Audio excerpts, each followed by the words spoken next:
VCD number 753 Bhilai Chhattisgarh.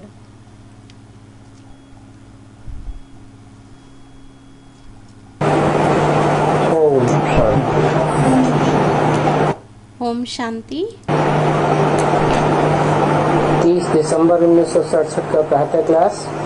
30 December 1967 प्रातः class. Record चला है निर्बल से लड़ाई बलवान की। రికార్డ్ నడిచింది నిర్బల్ సే లడాయి బల్వాన్ కి, నిర్బలుడితో యుద్ధం బలవంతుడిది। मीठी मीठी रूहानी सिकील दे बच्चों प्रति रूहानी बाप रोज रोज पहले समझाते हैं। మధురాతి మధురమైన ఆత్మిక సికిల్దే పిల్లల ప్రతి ఆత్మిక తండ్రి రోజు రోజు మొదట అర్థం చేయిస్తారు कि पहले अपन को आत्मा समझ कर बैठो। ఏమనంటే మొదట స్వయాన్ని ఆత్మ అని అనుకొని కూర్చోండి, और फिर बाप को याद करो। మళ్ళీ తండ్రిని స్మృతి చేయండి।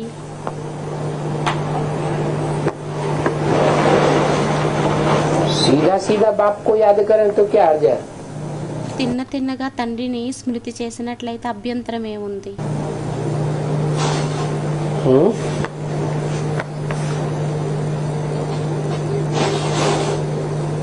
क्योंकि रोजमर्रे के जीवन में ఎందుకంటే రోజు మరణించేటటువంటి జీవితంలోని साकारी स्टेज ज्यादा रहती है, సాకారీ స్టేజ్ ఎక్కువగా ఉంటుంది।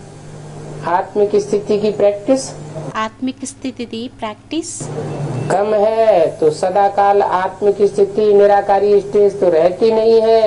అయితే సదాకాలం ఆత్మిక స్థితిది నిరాకారి స్టేజ్ ఎక్కువగా ఉండదు। इसलिए कहते हैं कि पहले अपन को आत्मा समझो, అందువలనే అంటారు మొదట స్వయాన్ని ఆత్మ అనుకోండి, फिर आत्मिक स्थिति में टिकने से మళ్ళీ ఆత్మిక స్థితిలో స్థిరమైనట్లయితే परम पिता परमात्मा बाप की याद పరంపిత పరమాత్మ తండ్రిది స్మృతి जल्दी आवेगी। త్వరగా వస్తుంది। नहीं तो मेहनत करनी पड़ेगी। లేకుంటే కష్టం చేయవలసి వస్తుంది। इसलिए कहते हैं अटेंशन प्लीज। అందువలనే అంటారు అటెన్షన్ ప్లీజ్। तो बाप कहते हैं एक तो अटेंशन दो, అయితే తండ్రి అంటారు ఒకటైతే అటెన్షన్ ఇవ్వండి। बाप कितना मीठा है, తండ్రి ఎంత उनको कहा మధురమైన जाता వారు, है प्यार का सागर, వారిని అనడం జరుగుతుంది ప్రేమ సాగరుడు, ज्ञान का सागर। జ్ఞాన సాగరుడు।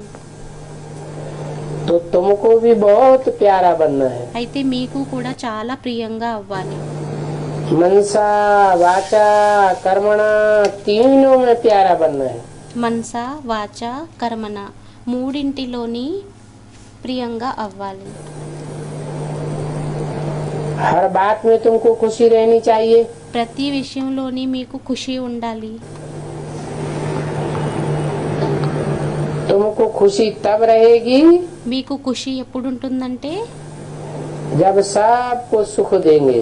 ఎప్పుడైతే అందరికీ సుఖాన్ని ఇస్తారు। सुख देंगे సుఖం ఇచ్చినట్లయితే तो खुद भी सुखी रहेंगे, అప్పుడు స్వయం కూడా సుఖీగా ఉంటారు, और औरों का మరియు వేరే వారిది वाइब्रेशन भी अच्छा मिलेगा। వైబ్రేషన్ కూడా మంచిగా లభిస్తుంది। तो कोई को दुख नहीं देना है। అయితే ఎవ్వరికి దుఃఖాన్ని ఇవ్వకూడదు। बाप भी किसी को दुखी नहीं करते। తండ్రి ఎవ్వరికి దుఃఖం అనేది ఇవ్వరు। बाप आए ही है सुख करने के लिए, తండ్రి సుఖాన్ని ఇవ్వడం కోసమే వచ్చారు, सुखी बनाने के लिए। సుఖీగా తయారు చేయడం కోసం। तो तुमको भी कोई प्रकार का किसी को दुख नहीं देना है। అయితే మీకు కూడా ఎవ్వరికి ఏ ప్రకారంగా దుఃఖీగా చేయకూడదు। कोई भी ऐसा कर्म नहीं करना चाहिए। ఏది అటువంటి కర్మని చెయ్యకూడదు। वाचा से कर्मेंद्रियों से, వాచాతోని కర్మేంద్రియాలతోని, जिससे दूसरों को दुख हो जाए। దేని ద్వారానైతే వేరే వారికి దుఃఖం లభించేస్తుందో मनसा में भी नहीं आना चाहिए। మనసులోని కూడా రాకూడదు। परंतु ये अवस्था पिछाड़ी में होगी। కానీ ఈ అవస్థ అంతిమంలో ఉంటుంది. कौन सी अवस्था? ఏ అవస్థ? कि मनसा में भी कोई के प्रति ఏమనంటే మనసులోని కూడా ఎవ్వరి ఎడల दुख देने का संकल्प దుఃఖాన్ని ఇచ్చేటటువంటి సంకల్పం न आवे। రాకూడదు. अभी तो कुछ न कुछ कर्मेंद्रियों से भूल होती रहती है। ఇప్పుడైతే ఎంతో కొంత కర్మేంద్రియాలతో పొరపాట్లు అవుతాయి. अपन को आत्मा समझेंगे, స్వయాన్ని ఆత్మ అనుకున్నట్లయితే, दूसरों को भी आत्मा आत्मा भाई समझेंगे, ఇతరులని కూడా ఆత్మ ఆత్మ సోదరుడు సోదరుడు అని అనుకున్నట్లయితే प्रैक्टिस पक्की हो जाएगी। ప్రాక్టీస్ పక్కాగా అయిపోతుంది. आत्मिक स्थिति की तो किसी को भी दुख नहीं देंगे, ఆత్మిక స్థితి అప్పుడు ఎవ్వరికి దుఃఖాన్ని ఇవ్వరు. क्योंकि शरीर ही नहीं देखेंगे ఎందుకంటే శరీరాన్ని చూడరు. तो दुख कैसे देंगे? అప్పుడు దుఃఖం ఎలా ఇస్తారు? नई दुनिया में दुख क्यों नहीं होता? కొత్త ప్రపంచంలో దుఃఖం ఎందుకు ఉండదు? क्योंकि वहाँ आत्मिक स्थिति की पक्की प्रैक्टिस रहती है, ఎందుకంటే అక్కడ ఆత్మిక స్థితిది ప్రాక్టీస్ అనేది పక్కాగా ఉంటుంది. और यहाँ पुरानी दुनिया में మరియు ఇక్కడ పాత ప్రపంచంలోని दुख ही दुख है। क्यों? దుఃఖమే దుఃఖము. ఎందుకు? क्योंकि सब देह अभिमान में, ఎందుకంటే అందరూ దేహాభిమానంలోని ఉన్నారు. देह को समझने से దేహం అనుకున్న కారణంగా 5 विकार आते हैं పంచ వికారాలు వస్తాయి. और 5 विकार दुख देते हैं। మరియు పంచ వికారాలు దుఃఖాన్ని ఇస్తాయి. तो इसमें गुप्त मेहनत है। అయితే దీనిలోని గుప్త కష్టం ఉంది. इस बात में ఏ విషయంలోని? अपन को आत्मा समझने में స్వయాన్ని ఆత్మని అనుకోవడంలోని अंदरूनी पुरुषार्थ की बात है, లోపల ఉండేటటువంటి పురుషార్థంది విషయం. और ये सारा बुद्धि का काम है। మరియు ఇదంతా బుద్ధిది ఆట అయ్యింది, పని అయ్యింది. अभी तुम पारस बुद्धि बन रहे हो। ఇప్పుడు మీరు పారస బుద్ధిగా అవుతున్నారు. जब तुम पारस बुद्धि थे ఎప్పుడైతే మీరు పారస బుద్ధిగా ఉండేవారో तो तुमने बहुत सुख देखा था। అప్పుడు మీరు చాలా సుఖాన్ని చూశారు. अभी ఇప్పుడు अभी बुद्धि कैसी हो गई? ఇప్పుడు బుద్ధి ఏ విధంగా पत्थर అయిపోయింది? बुद्धि हो गई है। రాతి బుద్ధిగా అయిపోయింది. ज्ञान बुद्धि में टिकता ही नहीं है। జ్ఞానం బుద్ధిలో నిలవదు. ज्ञान की पराकाष्ठा हो जाए, జ్ఞానం యొక్క పరాకాష్ఠ అయిపోయినట్లయితే माना पारस बुद्धि हो जाए, అనగా పారస బుద్ధిగా అయిపోవాలి. तो जिनमें ज्ञान की पराकाष्ठा होती जाएगी, అయితే ఎవరిలోనైతే జ్ఞానం యొక్క పరాకాష్ఠ అవుతూ వెళ్తుందో न वो कोई को दुख देंगे और न दुख लेंगे। ఎవ్వరికి దుఃఖాన్ని ఇవ్వరు మరియు ఎవరి నుండి దుఃఖాన్ని తీసుకోరు. ज्ञान की पराकाष्ठा से జ్ఞానం యొక్క పరాకాష్ఠతోని दुख के वाइब्रेशन को भी सुख में దుఃఖం యొక్క వైబ్రేషన్ ని కూడా సుఖంలోని कन्वर्ट कर लेंगे। కన్వర్ట్ చేసేస్తారు. मान लो कोई ने दुख दिया, అనుకోండి गाली ఎవరైనా దుఃఖం ఇచ్చారు, दी, ग्लानि की, తిట్లని తిట్టారు, గ్లానిని చేశారు. तो ज्ञान में అయితే జ్ఞానంలోని कौन सी ऐसी बात ఎలాంటిది అటువంటి విషయం तुरंत याद आनी चाहिए వెంటనే గుర్తుకు రావాలి? कि दुख फील न हो। ఏమనంటే దుఃఖం ఫీల్ అవ్వకుండా ఉండడం కోసం. नहीं, वो तो దుఃఖం ఇవ్వకూడదు, దుఃఖం తీసుకోకూడదు అని మాతాజీ అన్నారు. वो तो करने की बात हुई। అదైతే చేసేటటువంటి విషయం అయ్యింది. ज्ञान का पॉइंट कौन सा समझ में आए? జ్ఞానం యొక్క పాయింట్ ఏం అర్థం అవ్వాలి? नहीं। हाँ, पूर्व जन्म में हमने इसको दुख दिया है। మాతాజీ లెక్కాచారం ఏదో అని అన్నారు. పూర్వజన్మలోని మనం వీరికి దుఃఖాన్ని ఇచ్చాము, तो हमको ये दुख दे रहा है। అందువలనే వీరు మనకి దుఃఖాన్ని ఇస్తున్నారు. हम जब लक्ष्मी नारायण की स्टेज धारण कर लेंगे మనం ఎప్పుడైతే లక్ష్మీనారాయణుల స్టేజ్ని ధారణ చేసేస్తామో तो लक्ष्मी नारायण को कोई दुख देगा क्या? అప్పుడు లక్ష్మీనారాయణకి ఎవరైనా దుఃఖాన్ని ఇస్తారా ఏంటి? कोई दुख नहीं देगा।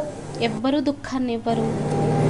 तो मूल बात है అయితే మూలమైన ज्ञान की విషయం पराकाष्ठा అయ్యింది की। జ్ఞానం యొక్క పరాకాష్ఠని. हम हल्कापन अनुभव करेंगे, మనం తేలికతనంని అనుభవం చేసుకుంటాము. हमारा हिसाब किताब पूरा हुआ, మన లెక్కాచారం పూర్తి అయ్యింది. हम हल्के हो गए। మనం తేలికగా అయిపోయాం. इस हिसाब किताब का अभी तक हमारे ऊपर ఈ లెక్కాచారంది మన పైన ఇప్పటి వరకు वजन था, బరువు ఉండేది. जो हमको कर्मातीत अवस्था అది మనల్ని కర్మాతీత అవస్థని नहीं बनने देगा। తయారవ్వనివ్వదు. तो अभी तुम पारस बुद्धि बन रहे हो। అయితే మీరు ఇప్పుడు పారసబుద్ధిగా తయారవుతున్నారు. जब तुम पारस बुद्धि थे तो सुखधाम के मालिक थे। ఎప్పుడైతే మీరు పారసబుద్ధిగా ఉండేవారో అప్పుడు సుఖధామానికి యజమానులుగా ఉండేవారు. अभी तो ये दुखधाम है, ఇప్పుడైతే ఇది దుఃఖధామం అయ్యింది. और ये तो बहुत सिंपल बात है। మరియు ఇదైతే చాలా సింపుల్ విషయం అయ్యింది. ये दुखधाम, ఈ దుఃఖధామం, वो सुखधाम, ఆ సుఖధామం, और सबसे ऊपर మరియు అన్నింటికంటే పైన शांति धाम स्वीट होम। శాంతిధామం స్వీట్ హోమ్. फिर वहाँ से पार्ट बजाने आए। మరియు అక్కడి నుండి పాత్రను అభినయించడానికి వచ్చాం. दुख का पार्ट बहुत समय बजाया है। దుఃఖం యొక్క పాత్రని చాలా సమయం అభినయించాం. क्यों? ఎందుకు? है तो आधा आधा। అవ్వడానికైతే సగం సగం అయ్యింది. सुख भी 2500 साल, సుఖం కూడా 2500 సంవత్సరాలు, और दुख का पार्ट भी మరియు దుఃఖం యొక్క పాత్ర కూడా 2500 साल। 2500 సంవత్సరాలు. फिर दुख का पार्ट बहुत समय बजाया, ऐसे क्यों बोला? దుఃఖం యొక్క పాటని చాలా సమయం అభినయించాం అని అలా ఎందుకని అన్నారు? है लंबी దుఃఖం యొక్క ప్రపంచం పొడుగ్గా ఉంటుంది అని మాతాజీ అన్నారు. हो जाती है। हाँ, పొడుగ్గా అయిపోతుందా? ఆ. दुख का टाइम जल्दी नहीं बीतता, దుఃఖం యొక్క సమయం త్వరగా గడవదు, और सुख का टाइम మరియు पता సుఖంది సమయం ही नहीं चलता कहाँ निकल गया। తెలియదు ఎక్కడికి వెళ్ళిపోయిందో. तो अभी दुख की दुनिया को छोड़ करके सुख धाम में चलना है। అయితే ఇప్పుడు దుఃఖం యొక్క ప్రపంచముని విడిచిపెట్టి సుఖ ప్రపంచంలోకి వెళ్ళాలి. इसलिए सबको भाई भाई समझना है। అందువలనే అందరినీ సోదరుడు అని అనుకోవాలి. आत्मा आत्मा को दुख दे नहीं सकती। ఆత్మ ఆత్మకి దుఃఖాన్ని ఇవ్వలేదు. दे अभिमानी को దేహ అభిమానికి दुख देते हैं। దుఃఖాన్ని ఇస్తారు. देह में जिसकी बुद्धि धरी हुई होगी, దేహంలో ఎవరి బుద్ధి అయితే ధరింపబడి ఉంటుందో वो ही देहधारी को दुख देगा। వారే దేహధారికి దుఃఖాన్ని ఇస్తారు. जिसकी बुद्धि देह से उपराम हो गई, अपनी देह से ఎవరి బుద్ధి అయితే దేహం నుండి ఉపరామం అయిపోయిందో స్వయం యొక్క దేహం నుండి के संबंधियों से, దేహం యొక్క సంబంధీయులతోని देह के पदार्थों से, దేహం యొక్క పదార్థాలతోని वो दूसरे को दुख వారు ఇతరులకి దుఃఖాన్ని दे ही नहीं सकता। ఇవ్వలేరు. अपन को आत्मा समझे, आत्मा से बात कर रहे हैं, స్వయాన్ని ఆత్మ అనుకొని ఆత్మతో మాట్లాడుతున్నాము. और आत्मा ही तख्त पर विराजमान है। మరియు ఆత్మే సింహాసనం మీద విరాజమానమై ఉంది. हम तख्त पर बैठे हैं, మనం సింహాసనం మీద కూర్చుని ఉన్నాం. और ये भी शिव बाबा का रथ है। మరియు ఇది కూడా శివబాబా యొక్క రథం అయ్యింది. क्या? ఏంటి?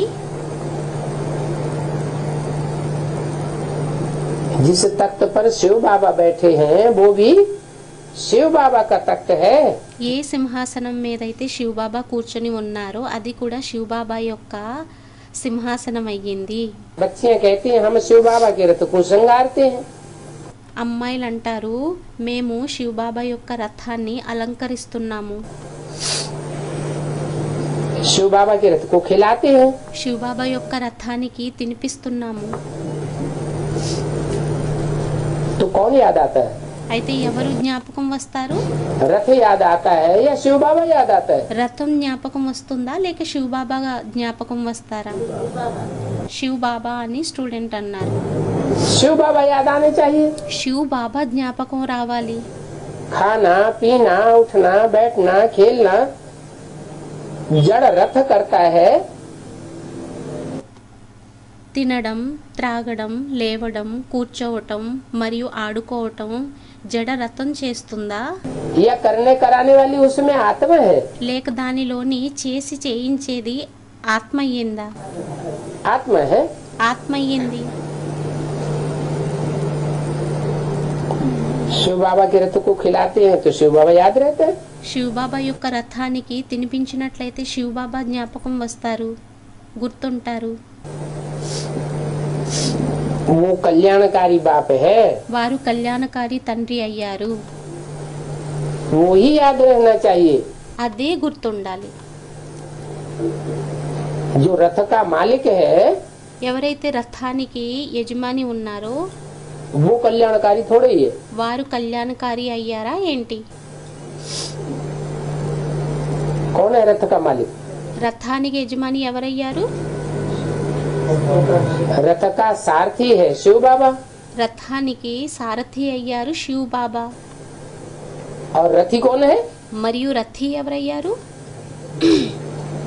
जिसने रथ का जन्म लिया ఎవరైతే రథం యొక్క జన్మని తీసుకున్నారో वो रथी है. వారు రథి అయ్యారు. शिव बाबा तो जन्म मरण के चक्र में శివ్ బాబా అయితే జనన మరణ చక్రాలలోకి आता ही नहीं.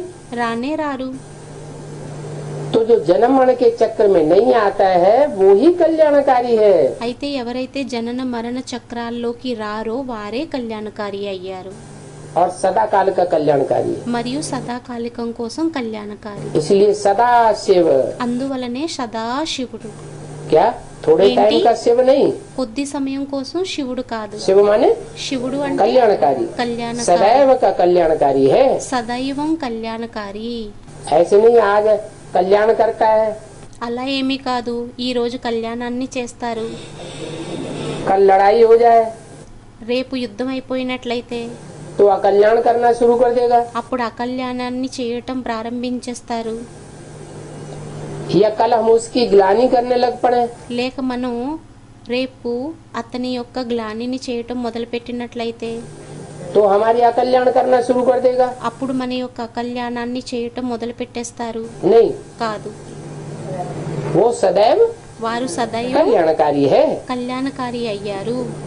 तो रथ में कल्याणकारी बाप ही याद आना चाहिए ना. అయితే రథంలోని కళ్యాణకారి తండ్రి జ్ఞాపకం రావాలి కదా. देहधारी याद क्यों आना चाहिए? దేహధారి ఎందుకు జ్ఞాపకం రావాలి?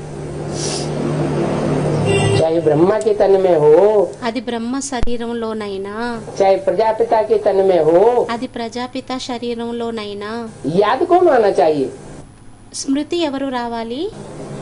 कर्ण करावन हार आत्मा याद आना चाहिए ना. చేసి చేయించేటటువంటి ఆత్మ గుర్తుకు రావాలి కదా. बाप कहते हैं తండ్రి అంటారు, मैं 5 तत्वों का भी कल्याण करता हूँ. నేను పంచతత్వాలది కూడా కళ్యాణాన్ని చేస్తాను. क्या ఏంటి मतलब? అంటే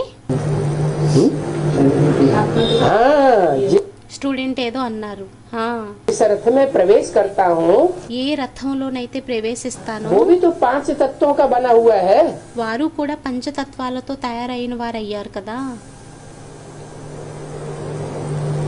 उस 5 तत्वों के रथ में रथी आत्मा बैठी हुई है.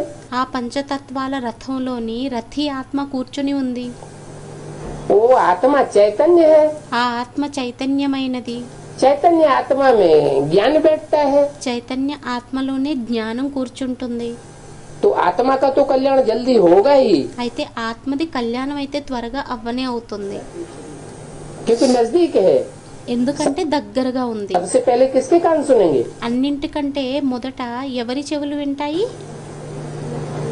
जिसमें प्रवेश करता हूँ ఎవరిలోనైతే ప్రవేశిస్తానో पहले उसके कान सुनेंगे. మొదట వారి చెవులు వింటాయి.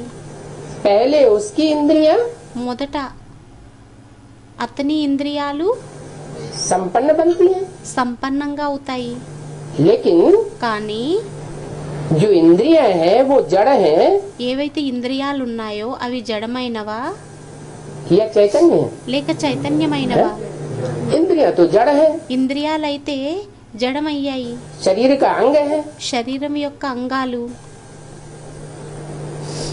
तो जो जड़ रथ है అయితే జడ రథం ఏదైతే ఉందో वो 5 तत्वों का बना हुआ होने के कारण అవి పంచతత్వాలతో తయారైనది అయిన కారణంగా అది मैं उसका भी कल्याण करता हूँ। నేను దాని యొక్క కళ్యాణాన్ని కూడా చేస్తాను. ऐसे नहीं అలా ఏమీ सिर्फ కాదు, आत्माओं का कल्याण करके चला जाता हूँ। కేవలం ఆత్మలది కళ్యాణాన్ని చేసే వెళ్ళిపోతాను అని.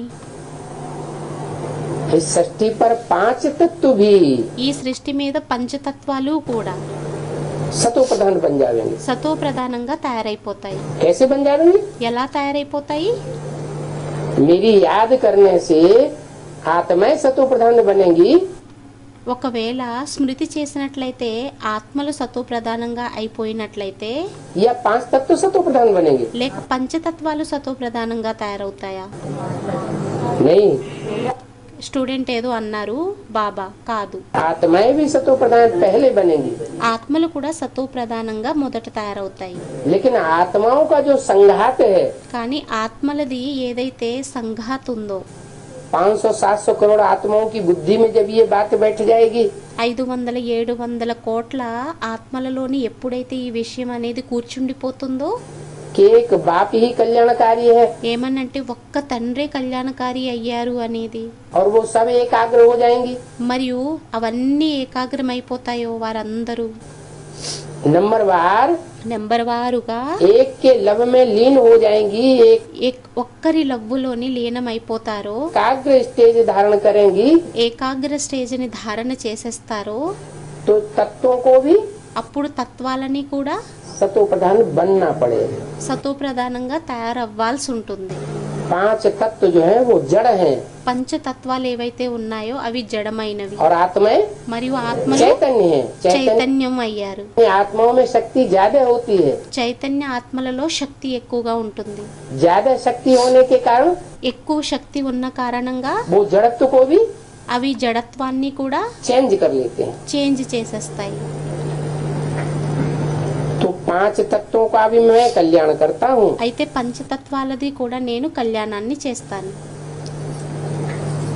वहाँ कोई भी चीज कब तकलीफ नहीं देती। అక్కడ ఏ వస్తువు ఎప్పుడు దుఃఖాన్ని ఇవ్వదు. नई दुनिया में కొత్త ప్రపంచంలోని 5 तत्व भी పంచతత్వాలు కూడా तकलीफ देने वाले नहीं होंगे। क्यों? ఇబ్బందిని పెట్టేటటువంటివై ఉండవు. ఎందుకు? क्योंकि 5 तत्व भी सतो प्रधान होंगे। ఎందుకంటే పంచతత్వాలు కూడా సతో ప్రధానమై ఉంటాయి. उन 5 तत्वों में भी ఆ పంచతత్వాలలోని కూడా याद के वाइब्रेशन యాదు యొక్క వైబ్రేషన్ भरे हुए होंगे। నింపబడి ఉంటాయి. 5 तत्वों का अणु अणु పంచతత్వాలది అణువు అణువు याद के वाइब्रेशन से యాదు యొక్క వైబ్రేషన్ తోని भरपूर हो जाएगा। నిండుగా అయిపోతాయి. यहाँ तो देखो कब तूफान आते हैं, ఇక్కడైతే చూడండి అప్పుడప్పుడు తుఫాన్లు వచ్చేస్తాయి, कब ठंडी आती है, ఒక్కొక్కసారి చలి వచ్చేస్తుంది, कब बरसात होती है, ఒకసారి వాన వచ్చేస్తుంది, पत्थर गिरते हैं। ఒకసారి రాళ్ళు పడతాయి. तो कितना तकलीफ देती है प्रकृति। అయితే ఎంత కష్టాన్ని ఇబ్బందిని కలిగిస్తుంది ప్రకృతి. 5 तत्व कितने दुखदाई हैं, పంచతత్వాలు ఎంత దుఃఖదాయి అయ్యాయి, और वहाँ మరియు అక్కడ सुखदाई हो जाते हैं। సుఖదాయి అయిపోతాయి. अंतर क्या है? తేడా ఏంటి? यहाँ जो 5 तत्व हैं ఇక్కడ ఏవైతే పంచతత్వాలు ఉంటాయో उनको संग का रंग लगा है देह अभिमानियों का। వారికి సాంగత్యపు రంగు అంటుకుంది దేహ అభిమానులది. इसलिए सब में चंचलता है, అందువలనే అందరిలో చంచలత అనేది ఉంది. सब तामसी हो गए, అందరూ 5 తామసీగా तत्व भी అయిపోయారు. तामसी, పంచతత్వాలు కూడా తామసి, और वहाँ మరియు అక్కడ 5 तत्व भी పంచతత్వాలు కూడా सात्विक हो जाएंगे। సాత్వికంగా అయిపోతాయి. वहाँ सदाबहार मौसम रहता है। అయితే అక్కడ నిత్య వసంతం ఉంటుంది. कभी ज्यादा गर्मी, कभी ज्यादा बरसात, ఎక్కువగా ఒకసారి ఎక్కువగా వేడి, ఒకసారి ఎక్కువగా వర్షము, कभी ज्यादा ठंडी। ఒకసారి ఎక్కువగా చలి. नियम कानून से నియమ నిబంధనలకి प्रकृति भी बाहर नहीं जाती। ప్రకృతి కూడా బయటకు और వెళ్ళదు. यहाँ तो మరియు ఇక్కడైతే कानून చట్టము मनुष्य ही तोड़ते हैं। మనుషులే చట్టాన్ని విడుగుడుతూ ఉంటారు. मनुष्य का भाव स्वभाव संस्कार, మనుషుల యొక్క భావ స్వభావ సంస్కారాలు, प्रकृति ही ऐसी बन चुकी है। ప్రకృతియే ఆ విధంగా తయారైపోయింది. नए नए कानून बनते रहते हैं और కొత్త కొత్త నియమాలు తయారవుతూ ఉంటాయి. कानूनों को ఆ చట్టాలని तोड़ते रहते हैं। విడగొడుతూ ఉంటారు. तो यहाँ तो दुख ही दुख है అయితే ఇక్కడ దుఃఖమే దుఃఖమయ్యింది. और वहाँ सुख का మరియు అక్కడ సుఖంది भंडार है। భండారం అనేది ఉంది. वहाँ दुख का नाम निशान नहीं होगा। అక్కడ దుఃఖంది పేరు చిహ్నాలు కూడా ఉండవు. वो है हेवन। అదయ్యింది హెవెన్. क्या ఏంటి? क्या नाम पड़ा? ఏం పేరు పడింది?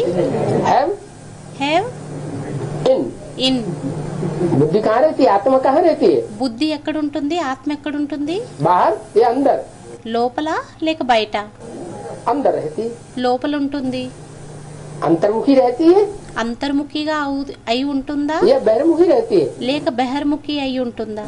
सबकी आत्मा अंतर्मुखी रहती है। और यहाँ అందరి ఆత్మ అంతర్ముఖి అయి ఉంటుంది. మరియు ఇక్కడ बहिर्मुखी है। ఇక్కడ బహిర్ముఖి. तो वहाँ है हेवन అయితే అక్కడ అయ్యింది హెవెన్. और यहाँ है हेल।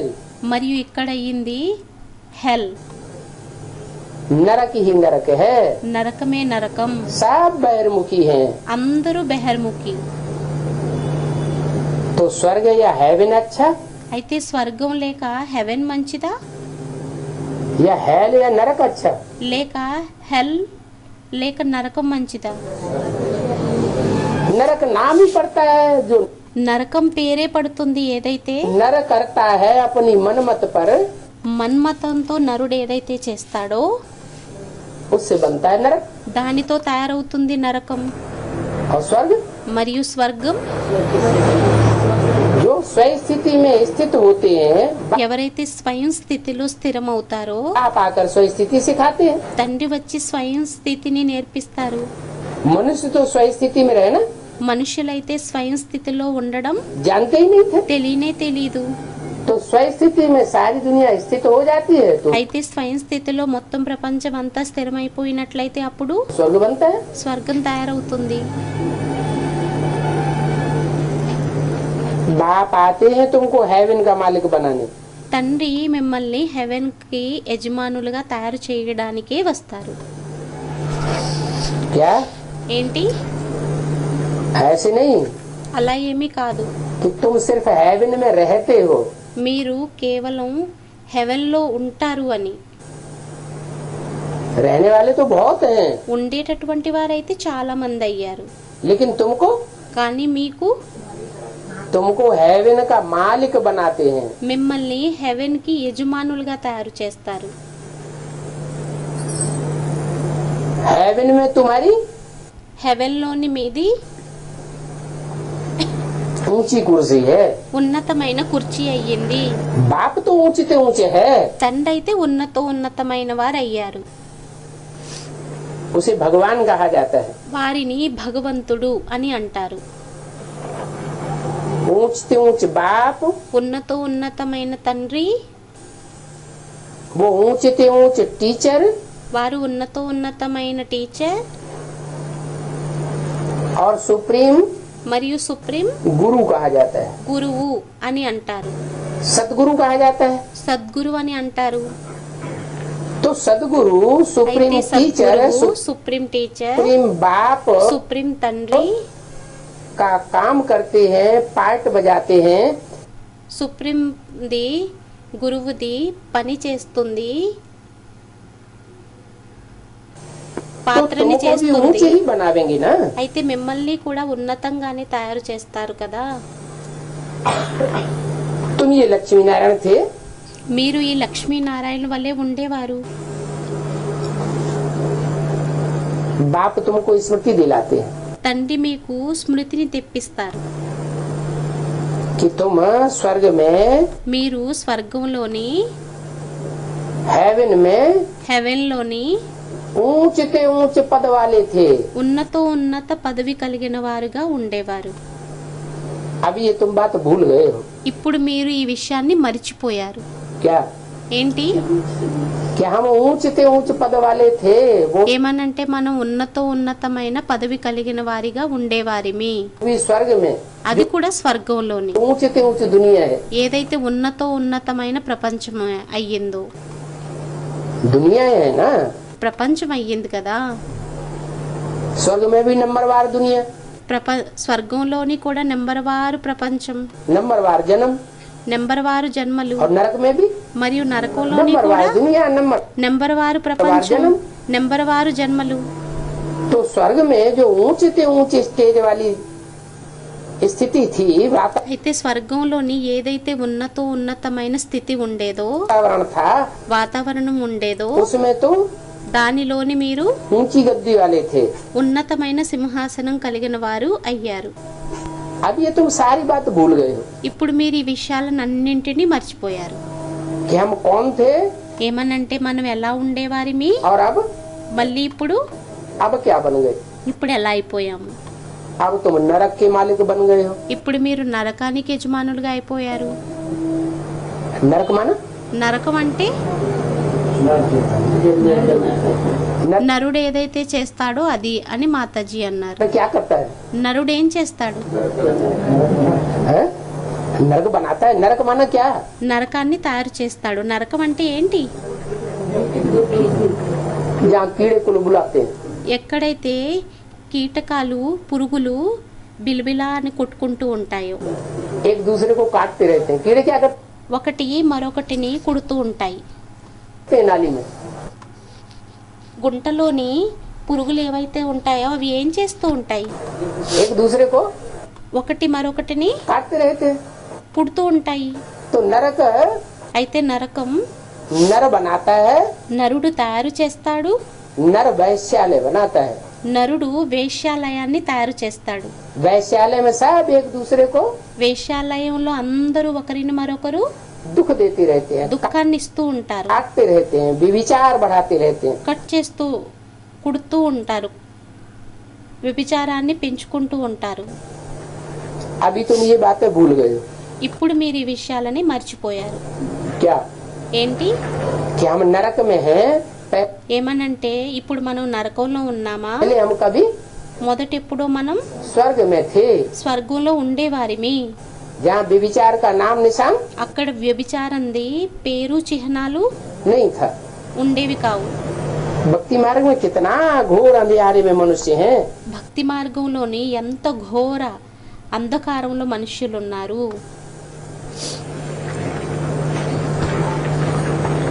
अंधियारे में कुछ दिखाई तो అంధకారంలోని ఏమీ కనిపించడం అయితే पड़ता नहीं है। కనిపించదు. और ज्ञान मार्ग में तो మరియు జ్ఞాన మార్గంలోనైతే त्रिनेत्री बाप आकर के तुम्हारा तीसरा नेत्र త్రినేత్రి తండ్రి వచ్చి మీ యొక్క మూడవ నేత్రాన్ని खोल देते हैं। तो తెరిచేస్తారు. घोर अंधियारे से घोर सोझरे में आ जाते हो। అప్పుడు ఘోర అంధకారం నుండి ఘోర ప్రకాశంలోకి వచ్చేస్తారు.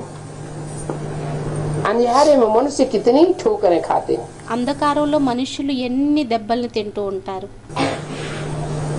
और कितने दुखी होते हैं। మరియు ఎంత దుఃఖీగా అవుతారు. अच्छा, మంచిది.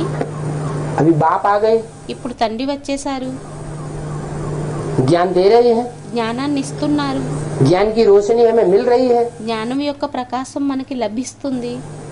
तो क्या हम ठोकरें नहीं खाते हैं? అయితే ఏంటి, మనం ఎదురు దెబ్బల్ని తినడం లేదా ఏంటి? हैं?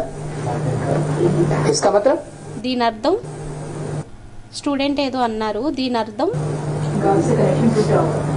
స్టూడెంట్ ఏదో అన్నారు. ठोकरें खाते हैं इसका मतलब ये हुआ ఎదురు దెబ్బలను తింటున్నాము అంటే దీని అర్థం అయ్యింది कि हम सदैव स्वयं स्थिति में स्थित होकर ఏమనంటే మనం సదైవం స్వయం స్థితిలో స్థిరమై बाप को याद తండ్రిని नहीं స్మృతి करते हैं तो చెయ్యము. ठोकरें खाते हैं। అందువలన ఎదురు దెబ్బలను తింటున్నాము. माया को मौका मिलता है, మాయకు అవకాశం లభిస్తుంది.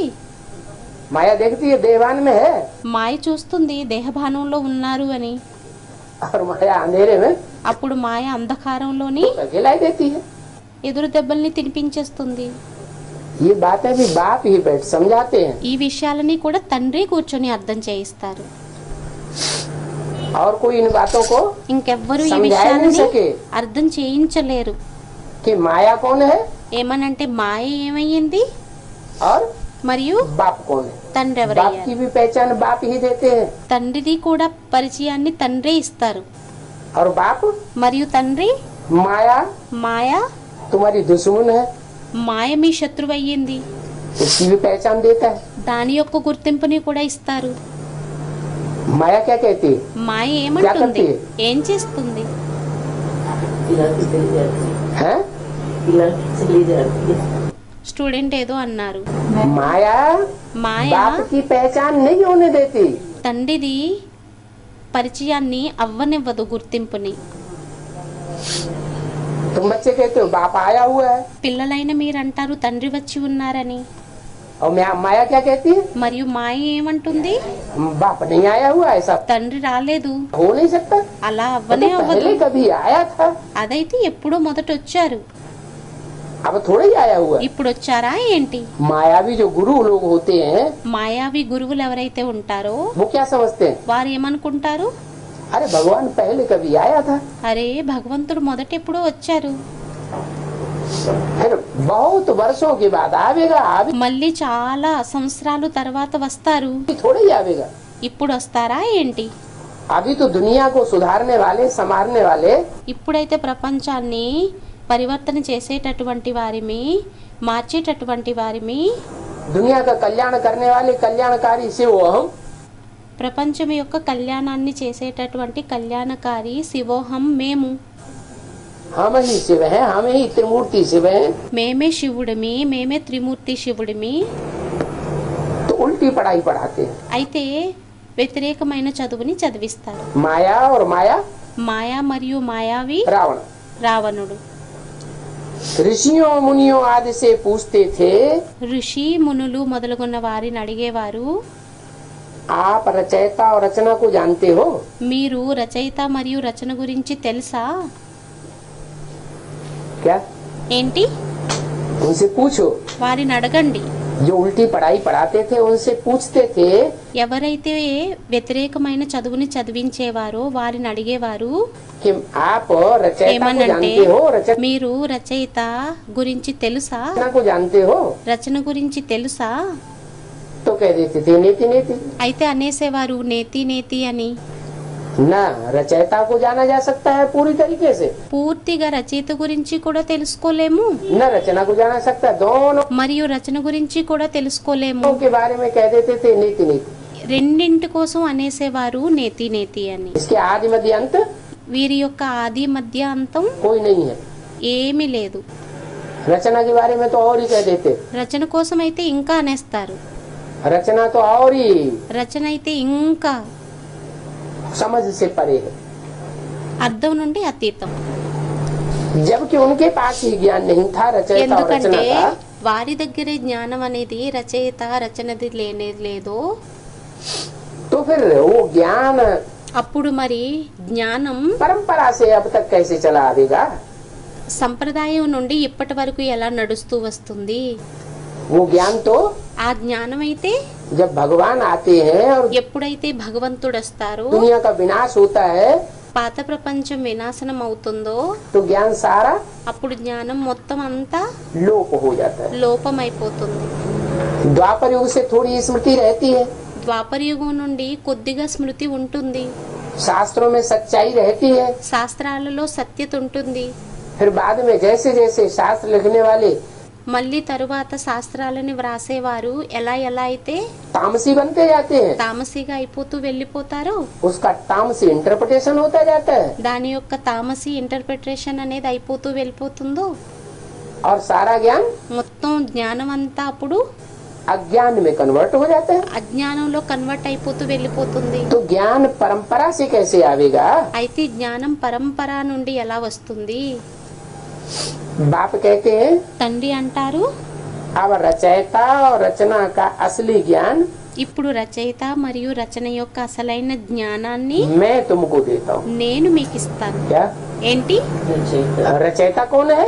రచయిత ఎవరయ్యారు? रचयिता साकार होगा రచయిత సాకారమై ఉంటారా या निराकार होगा? లేక నిరాకారమై ఉంటారా? रचयिता भी साकार होगा రచయిత కూడా సాకారంలో ఉంటారు और रचना भी మరియు साकार होगी। రచన కూడా मैं సాకారంలో ఉంటుంది. మరియు मैं क्या నేను हूँ? నేనేమయ్యాను? मैं असली रूप में क्या हूँ? నేను అసలైన రూపంలో ఏమయ్యాను? मैं निराकार हूँ। నేను నిరాకారుణ్ణి. मेरी बिंदी का ही नाम शिव है। నా బిందువు యొక్క పేరే శివుడు. परंतु जब रचयिता रचना की बात आती है కానీ ఎప్పుడైతే రచయిత మరియు రచన యొక్క విషయం వస్తుందో तब मुझे साकार में आना पड़ता है। అప్పుడు నాకు సాకారంలోకి రావాల్సి तो వస్తుంది. जिसमें पहले पहले आता हूँ वो है అయితే ఎవరిలోనైతే మొట్టమొదట వస్తానో వారయ్యారు साकार रचयिता, సాకార రచయిత. और उसके द्वारा जिसकी रचना होती है वो है మరియు అతని ద్వారా ఏదైతే రచన అవుతుందో అది అయ్యింది रचना। రచన. रचना भी दो प्रकार की, రచన కూడా రెండు ప్రకారాలది. एक पहली रचना ఒకటి మొదటి రచన और दूसरी उस पहली रचना से जो पहले पहली रचना होती है మరియు ఆ మొదటి రచన నుండి ఏదైతే మొట్టమొదటి రచన అవుతుందో वो है फर्स्ट क्लास रचना। అది అయ్యింది ఫస్ట్ క్లాస్ రచన. तो कौन हुआ रचयिता और कौन हुआ रचना? అయితే ఎవరయ్యారు రచయిత, ఎవరయ్యారు రచన?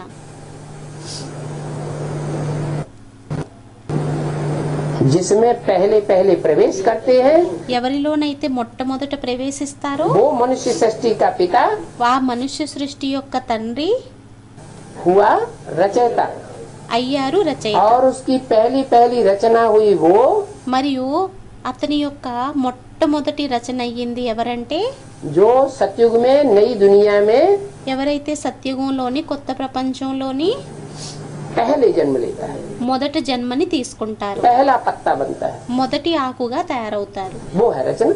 వారయ్యారు రచన. फर्स्ट क्लास रचना है। ఫస్ట్ క్లాస్ రచన అయ్యింది. उससे जास्ती फर्स्ट क्लास न कोई ఇంకా అతని కంటే ఫస్ట్ క్లాస్ రచన ఇంకెవ్వరు. युग होता है जिसमें कोई पैदा हुआ हो యుగం కూడా ఉండదు దేనిలోనైతే ఎవరైనా జన్మని తీసుకున్నారో रचना के रूप में, రచన రూపంలోని, మరియు और न कोई रचना होती है। మరియు ఎవరు రచన కూడా ఉండదు. तो बोला అయితే అన్నారు, ये ज्ञान रचयिता रचना का अब मैं तुमको देता हूँ। ఈ జ్ఞానం రచయితది మరియు రచనది ఇప్పుడు నేను మీకు ఇస్తాను. सदगति हो गई फिर तो ज्ञान की दरकार ही नहीं। సద్గతి అయిపోయింది అంటే ఇంకప్పుడు జ్ఞానం యొక్క అవసరం అనేది ఉండదు. क्या ఏంటి? ज्ञान की दरकार कब तक है? జ్ఞానం యొక్క అవసరం ఎంతవరకు ఉంటుంది? जब तक दुर्गति है, ఎంతవరకు దుర్గతియో. मन बुद्धि की दुर्गति, మనసు బుద్ధిది దుర్గతి, कर्मेंद्रियों की दुर्गति, కర్మేంద్రియాలది దుర్గతి, फिर पांच तत्वों की दुर्गति। మరియు పంచతత్వాలది దుర్గతి. दुर्गति माने దుర్గతి అంటే दुष्ट गति। దుష్టగతి. दुष्ट सुख देता है या सुख देता है? దుష్టుడు సుఖాన్ని ఇస్తాడా లేక దుఃఖాన్ని ఇస్తాడా? दुष्ट दुख देता है దుష్టుడు దుఃఖాన్ని ఇస్తాడు, क्योंकि झूठा होता है, ఎందుకంటే అసత్యంగా ఉంటాడు. और सत्य మరియు సత్యం सुख देता है। సుఖాన్ని ఇస్తుంది. यहाँ तुम सबकी है दुर्गति, ఇక్కడ మీ అందరిది దుర్గతి అయ్యింది. परंतु ये किसी को पता ही नहीं है। కానీ ఇది ఎవరికి తెలియనే తెలియదు. क्या ఏంటి?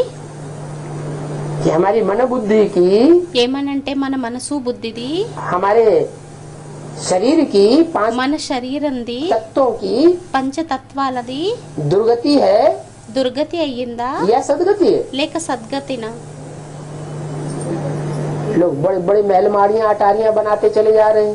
చూడండి, పెద్ద పెద్ద మేడల్ని మిద్దల్ని తయారు చేస్తూ వెళ్ళిపోతున్నారు. तो समझते हैं 5 तत्व सतो प्रधान है। అప్పుడు అనుకుంటారు పంచతత్వాలు సతో ప్రధానమైనవి అని. अपनी आत्मा को समझते हैं తమ ఆత్మను అనుకుంటారు कि हम तो सुख के लिए देखो कैसी दुनिया बना रहे हैं। సుఖం కోసం మమ్మల్ని చూడండి ఎలాంటివి తయారు చేస్తున్నాము. लोग क्या समझते हैं లోకులు ఏమనుకుంటారు, और असलियत కానీ असलियत क्या है? అసలైనది ఏంటయ్యింది? दुर्गति का किसी को पता नहीं है कि हम దుర్గతి గురించి ఎవ్వరికి కూడా తెలియదు. दुर्गति में ఏమనంటే మనం దుర్గతిలోని ఉన్నామని. बाप के लिए ही गाया जाता है, తండ్రి కోసమే గాయనం చేయబడింది. दुर्गति से लिबरेट करता है। దుర్గతి నుండి లిబరేట్ చేస్తారని. गाइड करता है, सदगति में ले जाता है, दुर्गति से గైడ్ చేస్తారు, సద్గతిలోకి తీసుకువెళ్తారు. దుర్గతి నుండి सदगति में ले जाता है। సద్గతిలోకి తీసుకువెళ్తారు. विषय वैतरणी नदी से విషయ వైతరిణి నది నుండి कहाँ ले जाता है? ఎక్కడికి తీసుకువెళ్తారు? क्षीर सागर में ले जाता है। క్షీర సాగరంలోకి తీసుకొని వెళ్తారు. क्षीर में अंतर क्या है? క్షీరంలోని అంతరం ఏంటి, తేడా ఏంటి? खीर में और विषय सागर में अंतर क्या है? క్షీరంలోని విషయ సాగరంలోని తేడా ఏంటి? खीर में चावल, दूध और चीनी, పరమాన్నంలోని అన్నము, పాలు, పంచదార तीनों एक हो जाते हैं। మూడు కలిసిపోతాయి, ఒకటైపోతాయి. और उसमें नमक डाल दो, మరియు దానిలో ఉప్పును వేసేయండి. सागर दो, खारा ही खारा। సాగరుడైతే ఉప్పే ఉప్పు. नमकीन पानी डाल दो ఉప్పు నీరుని వేసేయండి, तो सारा అప్పుడు మొత్తం అంతా टूट फूट अलग अलग हो जाएगा। విరిగిపోయి तो వేరైపోతుంది. बोला అయితే అన్నారు खीर खंड में ले जाता हूँ, క్షీరఖండలోకి తీసుకువెళ్తాను, सबकी नैया को पार लगाता हूँ। అందరి నావని ఒడ్డుకు చేరుస్తాను. कहाँ से ఎక్కడ నుండి पार लगाता हूँ? ఎక్కడ నుండి ఒడ్డుకు చేరుస్తాను? क्षीर सागर में ले जाने के लिए క్షీర సాగరంలోకి తీసుకుని వెళ్ళడం కోసం विषय सागर से విషయ సాగరం నుండి पार ले जाता हूँ। ఒడ్డుకు తీసుకువెళ్తాను. सबकी आत्मा అందరి ఆత్మ और మరియు नैया।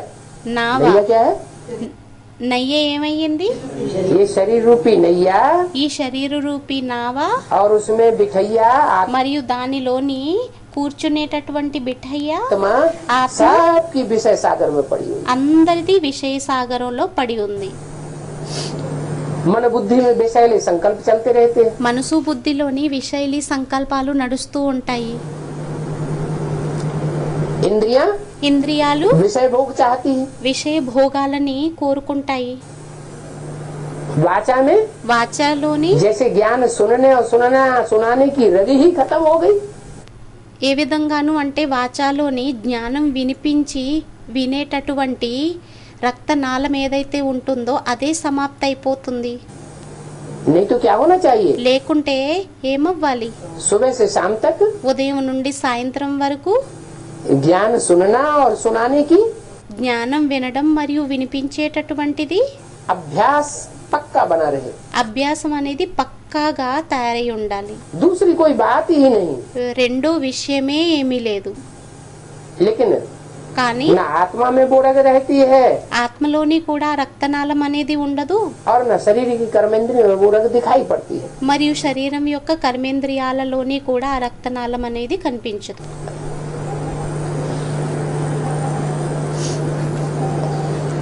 विष्णु को भी क्षीर सागर में दिखाते हैं ना?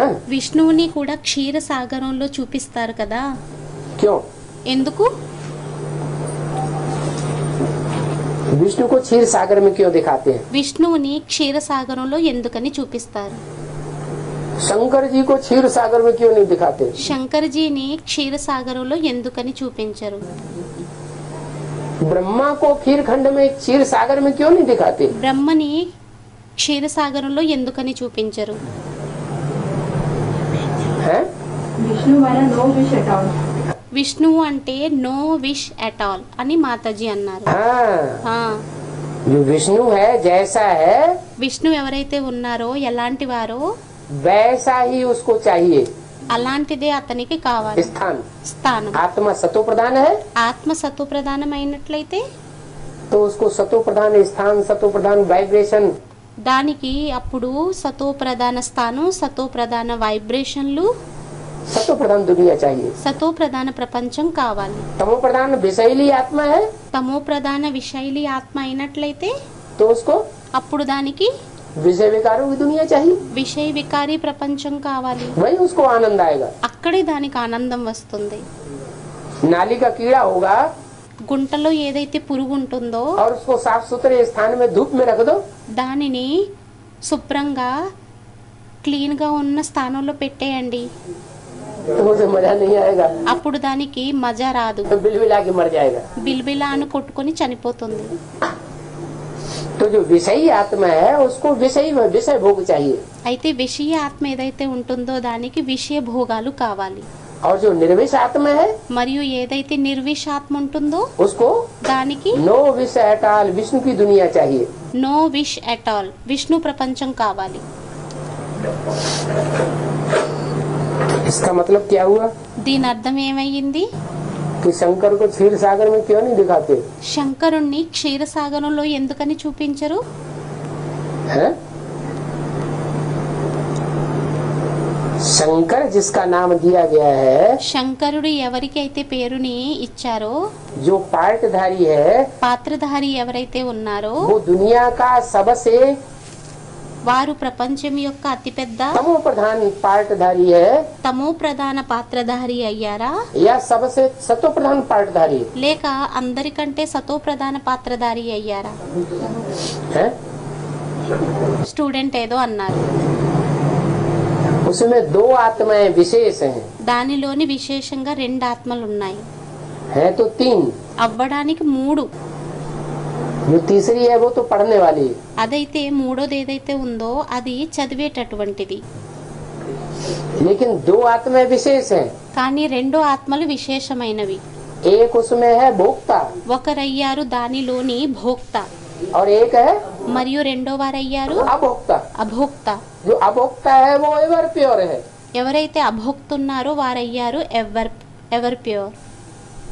क्या ఏంటి? वो कभी వారెప్పుడు विषय भोग విషయ భోగాన్ని भोगता ही नहीं, భోగించరు. सदैव ही निर्विष है। సదైవం నిర్విషం. और दूसरी आत्मा మరియు రెండో ఆత్మ वो दुनिया की सबसे जास्ती వారు ప్రపంచం యొక్క అతిపెద్ద विषय भोग भोगने वाली आत्मा है। విషయ భోగాన్ని భోగించేటటువంటి ఆత్మ. सबसे ज्यादा అందరికంటే ఎక్కువ विषय भोग रानियों ने भोगे या राजाओं ने? విషయ భోగాలని రాజులు భోగించారా లేక రాణిలు భోగించారా? राजाओं ने सबसे ज्यादा विषय भोग भोगे। రాజులు భోగించారని మాతాజీ అన్నారు. రాజులు అందరికంటే విషయ భోగాలను ఎక్కువ భోగించారు. रानियां तो जहाँ देखती थी రాణిలు ఎక్కడైతే చూసేవారో क्या ఏమనంటే ఇప్పుడు मुसलमान आकर के हमको ముసల్మాన్లు వచ్చి మమ్మల్ని दूषित करने वाले हैं, దూషితం చేసేటటువంటి వారయ్యారో तो फटाक से अప్పుడు? जोर कर देती थी। వెంటనే అగ్నిలోకి దుమికేసేవారు. उन्हें व्यभिचार पसंद ही नहीं था। వారికి వ్యభిచారం అనేది ఇష్టమే ఉండేది కాదు. और राजाओं को, మరియు రాజులకి, भारत के राजा तो दुनिया में భారత్ యొక్క రాజులైతే ప్రపంచంలోని बड़े प्रसिद्ध हो गए। చాలా ప్రసిద్ధి చెందారు. दुनिया के सब धर्मों में नियम बनाया गया ప్రపంచం యొక్క అన్ని ధర్మాలలోని నియమాలని తయారు చేశారు. कि 3 या 4 शादियां कर सकते हैं। ఏమనంటే 3 లేక 4 వివాహాలనే చేసుకోవచ్చు. भारतवासियों ने क्या किया? భారతవాసీయులు ఏం చేశారు? भारतवासियों ने तो जाने कोई उनका कोई हिसाब ही नहीं। భారతవాసీయులైతే తెలియదు, వారికి అసలు లెక్కే లేదు. तो सबसे ज्यादा पतित कौन सा देश बनता है? అయితే అన్నింటికంటే ఎక్కువ పతితంగా ఏ దేశం తయారవుతుంది? भारत देश। और భారతదేశం. उसमें भी जो మరియు దానిలోని కూడా राजाएं हैं, రాజులు ఎవరైతే ఉండేవారో ऐसे तो यथा राजा అలా అయితే యథారాజా तथा प्रजा। जब राजा यहाँ के प्रजा। पतित बने, विषयी विकारी बने, ఎప్పుడైతే రాజులు ఇక్కడ ఉండేటటువంటి వారు పతితంగా అయ్యారో, విషయభోగిలుగా అయ్యారో, तो प्रजा भी అప్పుడు ప్రజలు కూడా ऐसी बन जाती है। అలాగే తయారైపోతుంది. क्यों?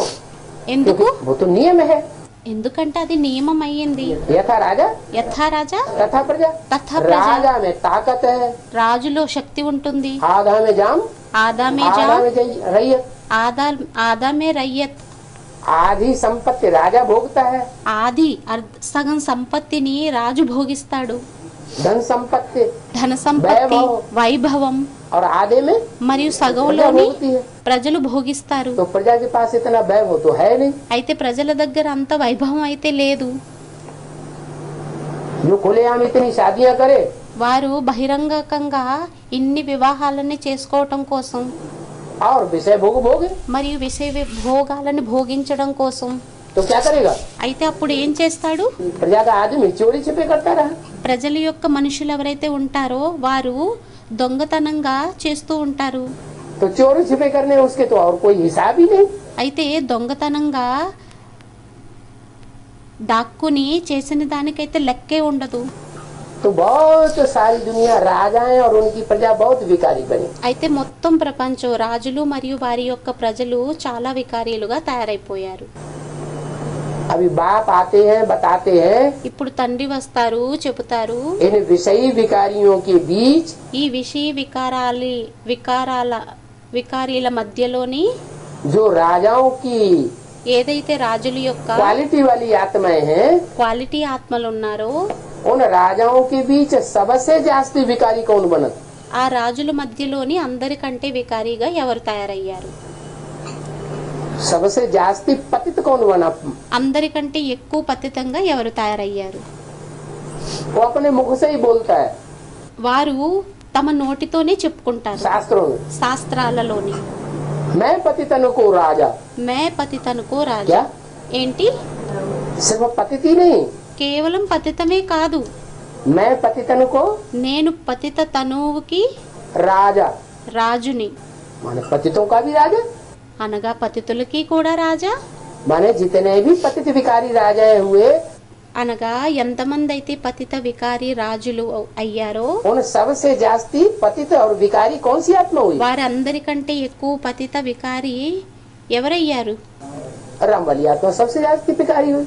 రామ్వాలి ఆత్మ అందరికంటే ఎక్కువ వికారి అయ్యారు. लेकिन కానీ हम बच्चे ये समझते हैं పిల్లలైన మనం ఇలా అర్థం చేసుకుంటాము, कि हमें तो उसको देखना ही नहीं है। ఏమనంటే మనకైతే వారిని చూడకూడదు. हम किसको देखते हैं? మనం ఎవరిని చూస్తాము? हम तो शिव बाबा को देखते हैं। మేమైతే శివబాబాని చూస్తాము. हम మేము पतित विकारी को పతిత వికారిని नहीं देखते। जैसे चूड़म- ब्रह्मा बाबा कहते थे, ఏ విధంగానైతే బ్రహ్మబాబా అనేవారు, या उनके मुख से बाबा पूछते थे बच्चों से, లేక किसकी అతని నోటితోని వారి నోటితోని శివబాబా అడిగేవారు ఏమనంటే गोद में आए हो? ఎవరి ఒడిలోకి వచ్చారు? तो जो बच्चे कहते थे ब्रह्मा बाबा हम आपको देखते हैं, आपकी गोद में आए। ఏ పిల్లలైతే చూసేవారు ఏమనంటే బ్రహ్మబాబా మేము మిమ్మల్ని చూస్తాము, మీ ఒడిలోకి వచ్చాము అని. तो बाबा कहते फिर, అప్పుడు బాబా అనేవారు ఫెయిల్.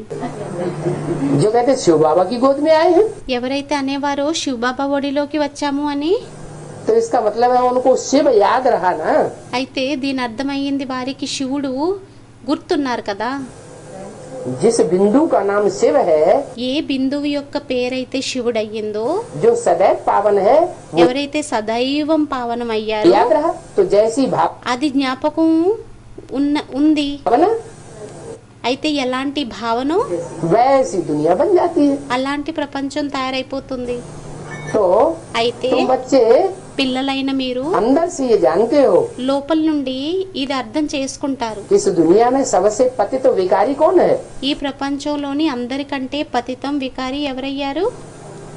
जो सारी मनुष्य सृष्टि का बाप है, ఎవరైతే మొత్తం మనుష్య సృష్టికి అంతటికి తండ్రి అయ్యారో वो सबसे जास्ती వారందరికంటే ఎక్కువ पतित और పతితు विकारी। और उसी మరియు వికారి అయ్యారు. में शिव बाबा आया हुआ है, మరియు అదే తనువులో శివబాబా వచ్చి ఉన్నారు. जिसको हम शिव बाबा कहते हैं, ఎవరినైతే మనం శివ్ బాబా అని అంటామో वो उसी तन में आया हुआ है। వారు అదే తనువులో एक వచ్చారు. वृक्ष है और అయితే उसमें दो तरह के पक्षी वेदों में बता दिए।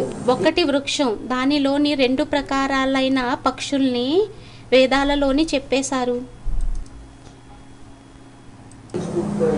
क्या ये ఏంటి? दुनिया एक सृष्टि रूपी वृक्ष है ఈ ప్రపంచం ఒక సృష్టి రూపీ వృక్షం అయ్యింది और उसमें दो మరియు దానిలోని पक्षी मुख्य बैठे हुए हैं। ముఖ్యమైనవి రెండు పక్షులు కూర్చుని ఉన్నాయి. एक है ఒకటయ్యింది భోగి, और एक है ఒకటి अभोक्ता।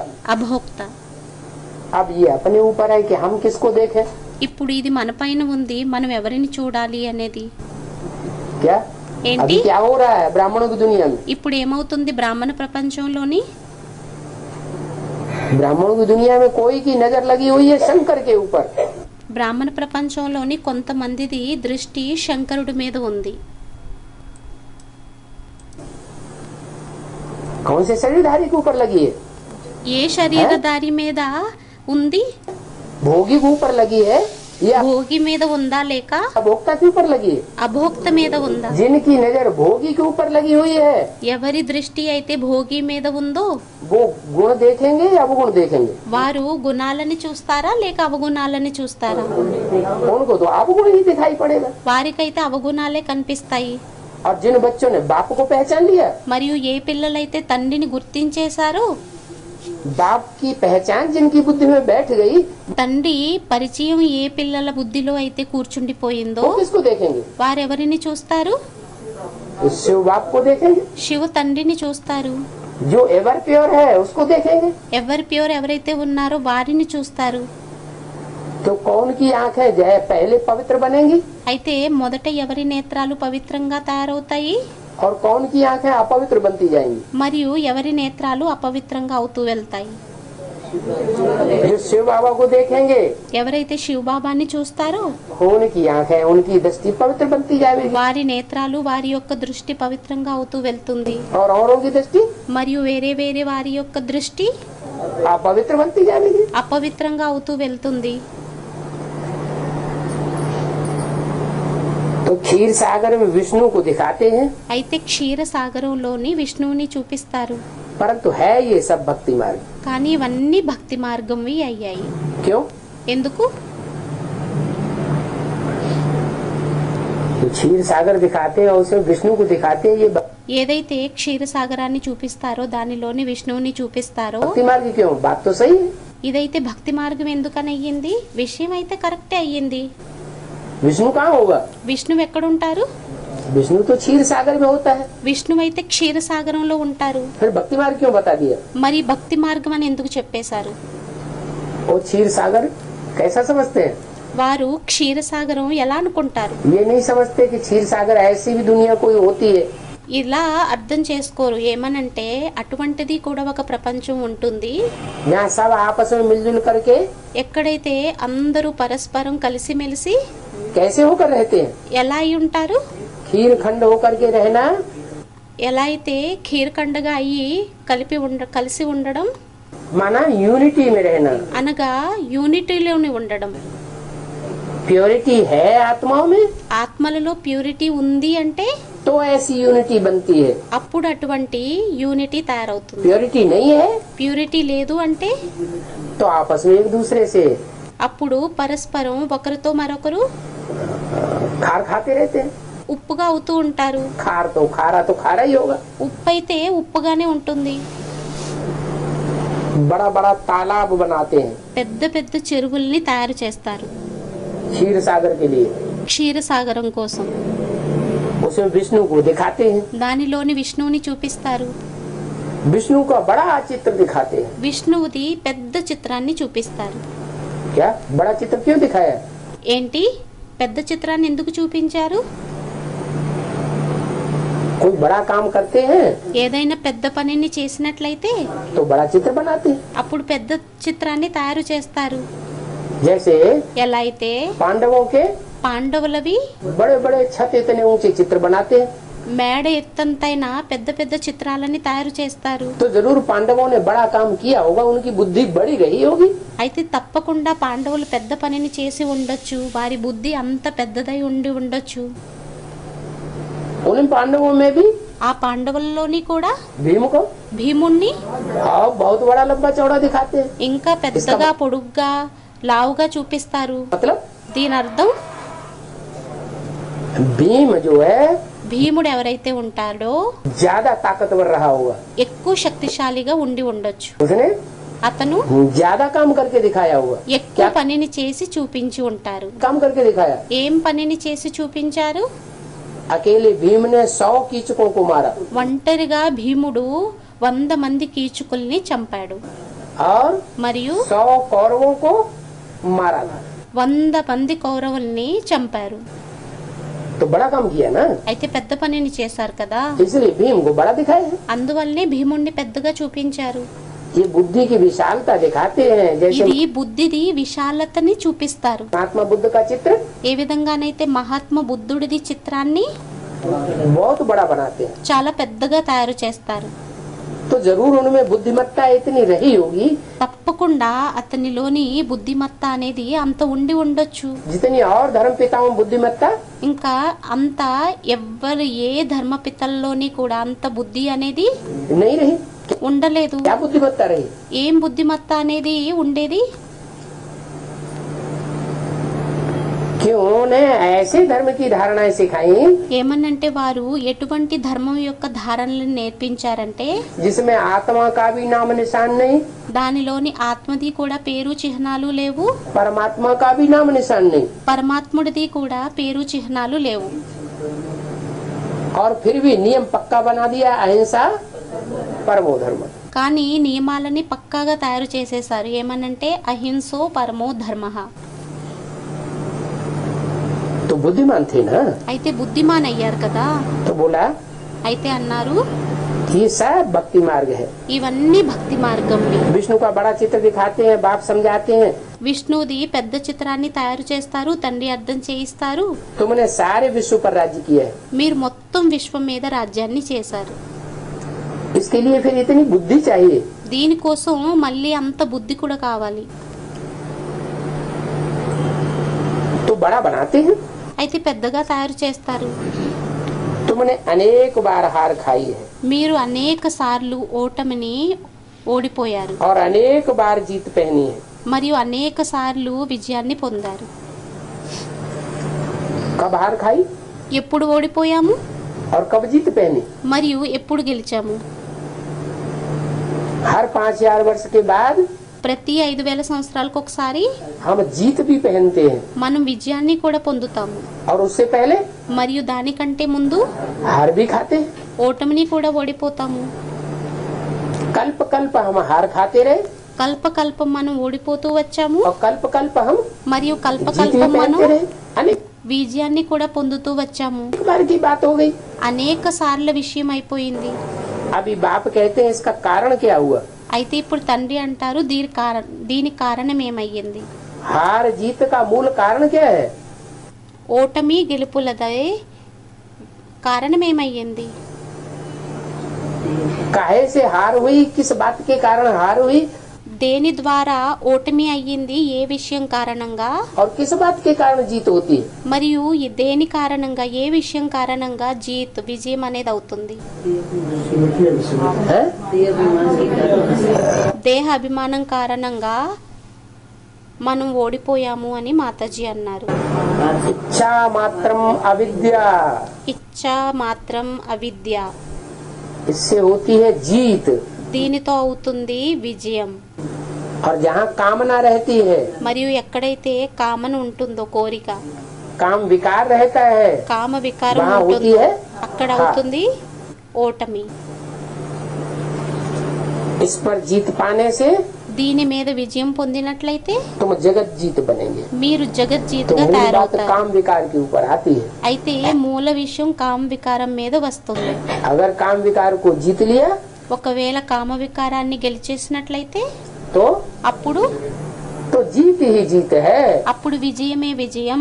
फिर हार होने की बात ఇంకా ఓడిపోయేటటువంటి విషయం नहीं, इसलिए कहते हैं ఉండదు. काम जीते అందువలనే అంటారు కామ్ జీతే जगत जीते। జగజ్జీత్. और काम की जो इंद्रिय है మరియు కామం యొక్క ఇంద్రియాలు ఏవైతే ఉంటాయో उस इंद्रिय के लिए भी कहते हैं ఆ काम ఇంద్రియాల కోసం కూడా అంటారు इंद्रिय, इंद्रिय जीते ఇంద్రియ జీతే, కామేంద్రియ జీతే जगत जीत। జగజ్జీత్. तो खुशी से ऐसा जगत जीत बनना चाहिए ना। అయితే ఖుషిగా ఆ విధంగా జగజ్జీతులుగా అవ్వాలి కదా. कैसा? ఎలా? जो जगत को जीत पाने वाला हो, ఎవరైతే జగత్తు యొక్క విజయాన్ని పొందేటటువంటి వారు ఉంటారు. बल गृहस्थ व्यवहार में हो, భలే గృహస్థ వ్యవహారంలోని ఉన్నారు. क्या ఏంటి? ऐसे ही नहीं सन्यासी बनकर के जीत लिया, అలా ఏమీ కాదు సన్యాసిగా అయి గెలిచేశారు అని. भल गृहस्थ व्यवहार में रहने वाला हो, భలే గృహస్థ వ్యవహారంలో ఉండేటటువంటి వారైనా కూడా परंतु కానీ इंद्रियों पर ఇంద్రియాల మీద जीत पाने वाला हो, జీతును పొందేటటువంటి వారై ఉండాలి. कमल फूल के समान जीवन हो. కమల పుష్ప సమానంగా జీవనం ఉండాలి. क्या विशेषता है कमल फूल में और गुलाब में? ఏం విశేషత అనేది ఉంటుంది కమల పుష్పం మరియు గులాబీ పుష్పంలోని? कमल का फूल కమల పుష్పాన్ని कीचड़ में भी रहता है, कितना गाढ़ा कीचड़ होता है, ఎంత అది మురికిలో కూడా ఉంటుంది, ఎంత చిక్కటి మురికి అయి ఉంటుంది, कितना गंदा होता है. ఎంత మురికిగా ఉంటుంది. और कीचड़ में से निकालो మరియు మురికిలో నుండి తీయండి, तो कोई అప్పుడు ఏమి निशान भी नहीं रहता. చిహ్నం కూడా ఉండదు. और गुलाब के फूल को डाल दो कीचड़ में तो మరి గులాబీ పుష్పాన్ని ఒకవేళ బురదలో వేసేసినట్లయితే అప్పుడు खत्म ही हो जाएगा. సమాప్తి అయిపోతుంది. अभी तो तुम कांटे से फूल बन रहे हो, ఇప్పుడు మీరు ముళ్ళు నుండి పుష్పంగా అవుతున్నారు. क्या? ఏంటి? अभी तुम ఇప్పుడు మీరు कमल फूल समान बने नहीं हो, కమల పుష్ప సమానంగా తయారైపోలేదు. अभी हो तुम कांटे, ఇప్పుడు మీరు ముళ్ళు, दुख देने वाले. దుఃఖాన్ని ఇచ్చేటటువంటి వారు. उससे बदल करके దాని నుండి మారి फूल बन रहे हो. ఫూల్గా అవుతున్నారు, పుష్పంగా. समझ में आता है అర్థం అవుతుంది. क्या? ఏంటి? ये सब जो कांटों का, फूल का ఈ ఏవైతే ముళ్ళులువి, పుష్పాలవి और भांति भांति के फूलों का मिसाल दिया जाता है, మరియు రకరకాల పుష్పాల ఉదాహరణలు ఏవైతే ఇవ్వడం జరుగుతుందో वो सब मिसाल किसके लिए है? అవన్నీ ఉదాహరణలు ఎవరి కోసం? हम बच्चों के लिए ये मिसाल है. పిల్లలైన మన కోసమే ఈ ఉదాహరణలు అయ్యాయి. कांटे एक दो को कितना तंग करते हैं, ముళ్ళులు ఒకరికి మరొకరు ఎంత ఇబ్బందిని కలిగిస్తూ ఉంటాయి. एक दो को मार भी देते हैं. ఒకరినొకరు చంపేసుకుంటారు కూడా. तो बाप मीठे मीठे बच्चों को कहते हैं, అయితే తండ్రి మధురాతి మధురమైన పిల్లలతో అంటారు, तुम सबकी अभी वानप्रस्थ अवस्था है. మీ అందరిది ఇప్పుడు వానప్రస్థ అవస్థ అయ్యింది. तुम्हारा कोई बचपन नहीं है. మీది బాల్యావస్థ ఏమీ కాదు. क्या? ఏంటి? अब सबकी अंतिम जन्म है. ఇప్పుడు అందరిది అంతిమ జన్మ అయ్యింది. इस अंतिम जन्म में ఈ అంతిమ జన్మలోని सबकी అందరిది वानप्रस्थ अवस्था है. వానప్రస్థ మన- అవస్థ అయ్యింది. అనగా अनेक जन्म विकार भोगते भोगते అనేక జన్మలు వికారాలని భోగిస్తూ భోగిస్తూ अब अंतिम घड़ी आ गई. ఇప్పుడు అంతిమ घడియ వచ్చేసింది. छोटे छोटे बच्चे पैदा होते हैं, చిన్న చిన్న పిల్లలు జన్మలు తీసుకుంటున్నారు. वो भी कितने समझदार पैदा होते हैं, వారు కూడా ఎంత తెలివైన వారు జన్మను తీసుకుంటున్నారు. उनमें भी कितने विकार भरे हुए हैं. వారిలోని కూడా ఎన్ని వికారాలు నిండి ఉన్నాయి. तो ऐसे नहीं అయితే అలా ఏమీ కాదు. कि कोई बाल अवस्था में है, ఏమనంటే ఎవరైనా బాలావస్థలో ఉన్నారు అని, कोई महात्मा है. మహాత్మ అయ్యారని. जैसे बाबा कहते हैं छोटे बच्चे तो जैसे ఏ విధంగానైతే బాబా అంటారు చిన్నపిల్లలు ఏ విధంగాను అంటే महात्मा होते हैं. మహాత్ములై ఉంటారు. नहीं, अभी हाँ। सबकी ఇప్పుడు అందరిది वानप्रस्थ अवस्था है. అందరిది వానప్రస్థ అవస్థ అయ్యింది. छोटे बड़े చిన్నవారు सब పెద్దవారు वानप्रस्थ अवस्था में है. అందరూ వానప్రస్థ అవస్థలో ఉన్నారు. अभी तुम वाणी से परे जाने के लिए पढ़ते हो. ఇప్పుడు మీరు వాణి నుంచి అతీతంగా అవ్వడం కోసం చదువుకుంటున్నారు. इसलिए पढ़ते हो. ఎందువలన చదువుతారు? वाणी से भी परे चले जाओ. వాణి కంటే కూడా అతీతంగా వెళ్ళిపోండి. बाप कहते हैं सभी की वानप्रस्थ अवस्था है. తండ్రి అంటారు అందరిది వానప్రస్థ అవస్థ అయ్యింది. तो वानप्रस्थ అయితే का सही వానప్రస్థ अर्थ समझना चाहिए ना. ది అసలైన అర్థాన్ని అర్థం చేసుకోవాలి కదా. वाणी से परे వాణి నుండి పరే అతీతం हो जाना चाहिए. అయిపోవాలి. माना అనగా कोई भी विकारों की बात आएगी तो पहले मन के अंदर आएगी। ఏమైనా వికారాలు వచ్చినట్లయితే మొదట ఆ వికారాలు మనసు లోపల వస్తాయి. मन के अंदर से फिर स्थूल रूप धारण करती है तो అప్పుడు మనసు లోపల నుండి ఎప్పుడైతే స్థూల రూపాన్ని ధారణ చేసినట్లయితే అప్పుడు वाचा में आती है। వాచాలోకి వస్తాయి.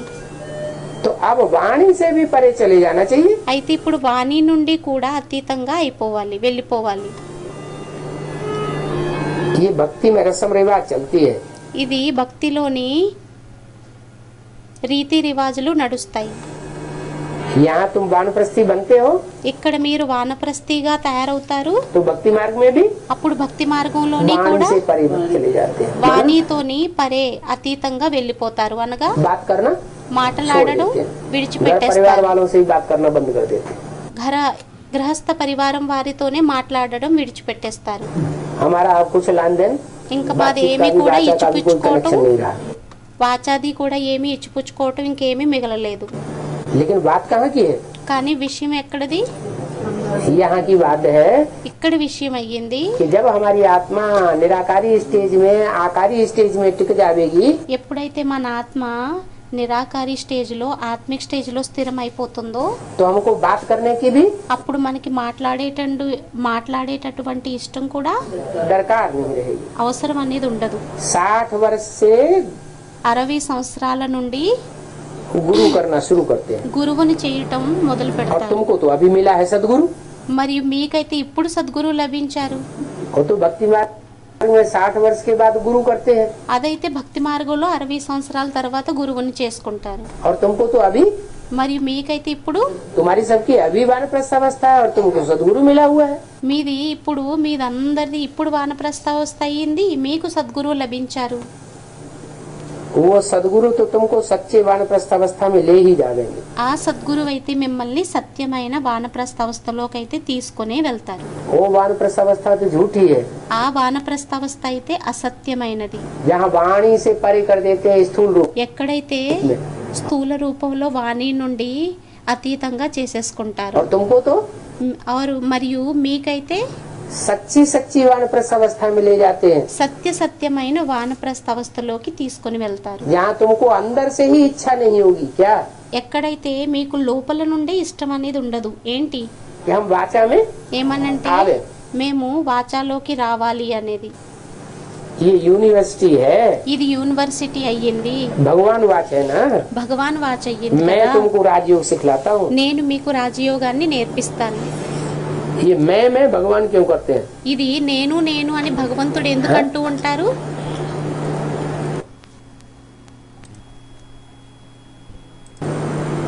भगवान है तो हमको तो ये कहता है मैं पना भूल जाऊं। భగవంతుడు అయినట్లయితే మనకైతే ఇది నేర్పిస్తారు. ఏమనంటే మైపన నేను అనేది మర్చిపోండి అని. हाँ, बार बार बोलते हो मैं మాటి మాటికి మనం అంటూ ఉంటాము నేను నేను నేను. Truth is one. हाँ? Truth is one. हाँ, ట్రూత్ ఈజ్ వన్ అనేదో స్టూడెంట్ అన్నారు. हाँ।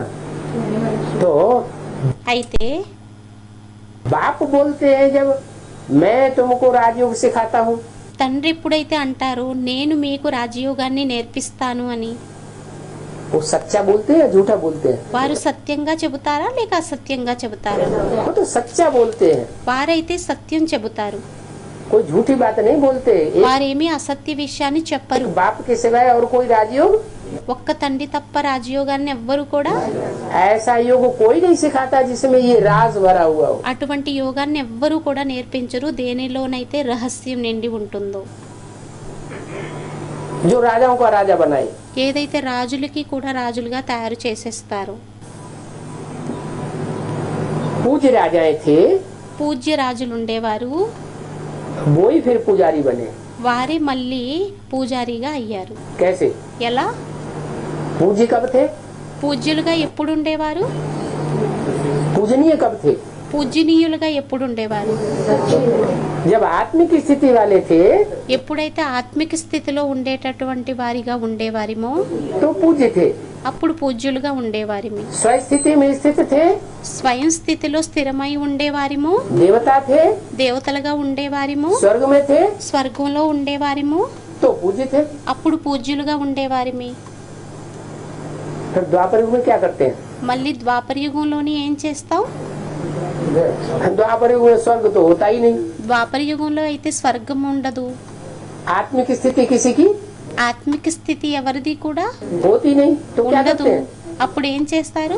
वो ही देवताएं जो पूज्य थे, आत्मिक स्थिति वाले थे, ఎవరైతే దేవతలు పూజ్యులుగా ఉండేవారో, ఆత్మిక స్టేజ్లో ఉండేవారో, स्वयं स्थिति वाले थे, స్వయం స్థితిలో ఉండేవారో वो వారు पर चिंतन में आ जाते हैं, పరచింతనలోకి पर से వచ్చేస్తారు. प्रभावित हो जाते हैं। పరులకి ప్రభావితం అయిపోతారు.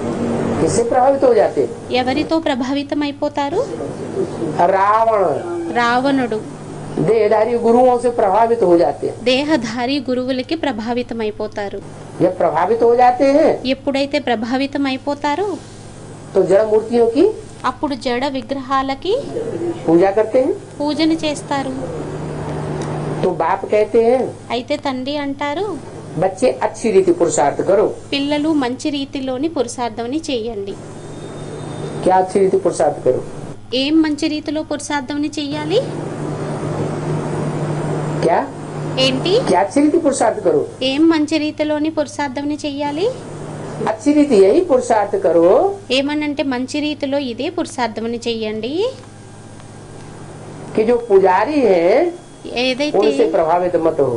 పూజారి ఎవరైతే ఉన్నారో వారికి ప్రభావితం అవ్వద్దు. किससे प्रभावित हो? ఎవరికి ప్రభావితం అవ్వాలి? हैं? जो सदैव ही पूज्य था। ఎవరైతే సదైవం పూజ్యంగా ఉండేవారు. सदैव पूज्य कौन होता? సదైవం పూజ్యంగా ఎవరుంటారు?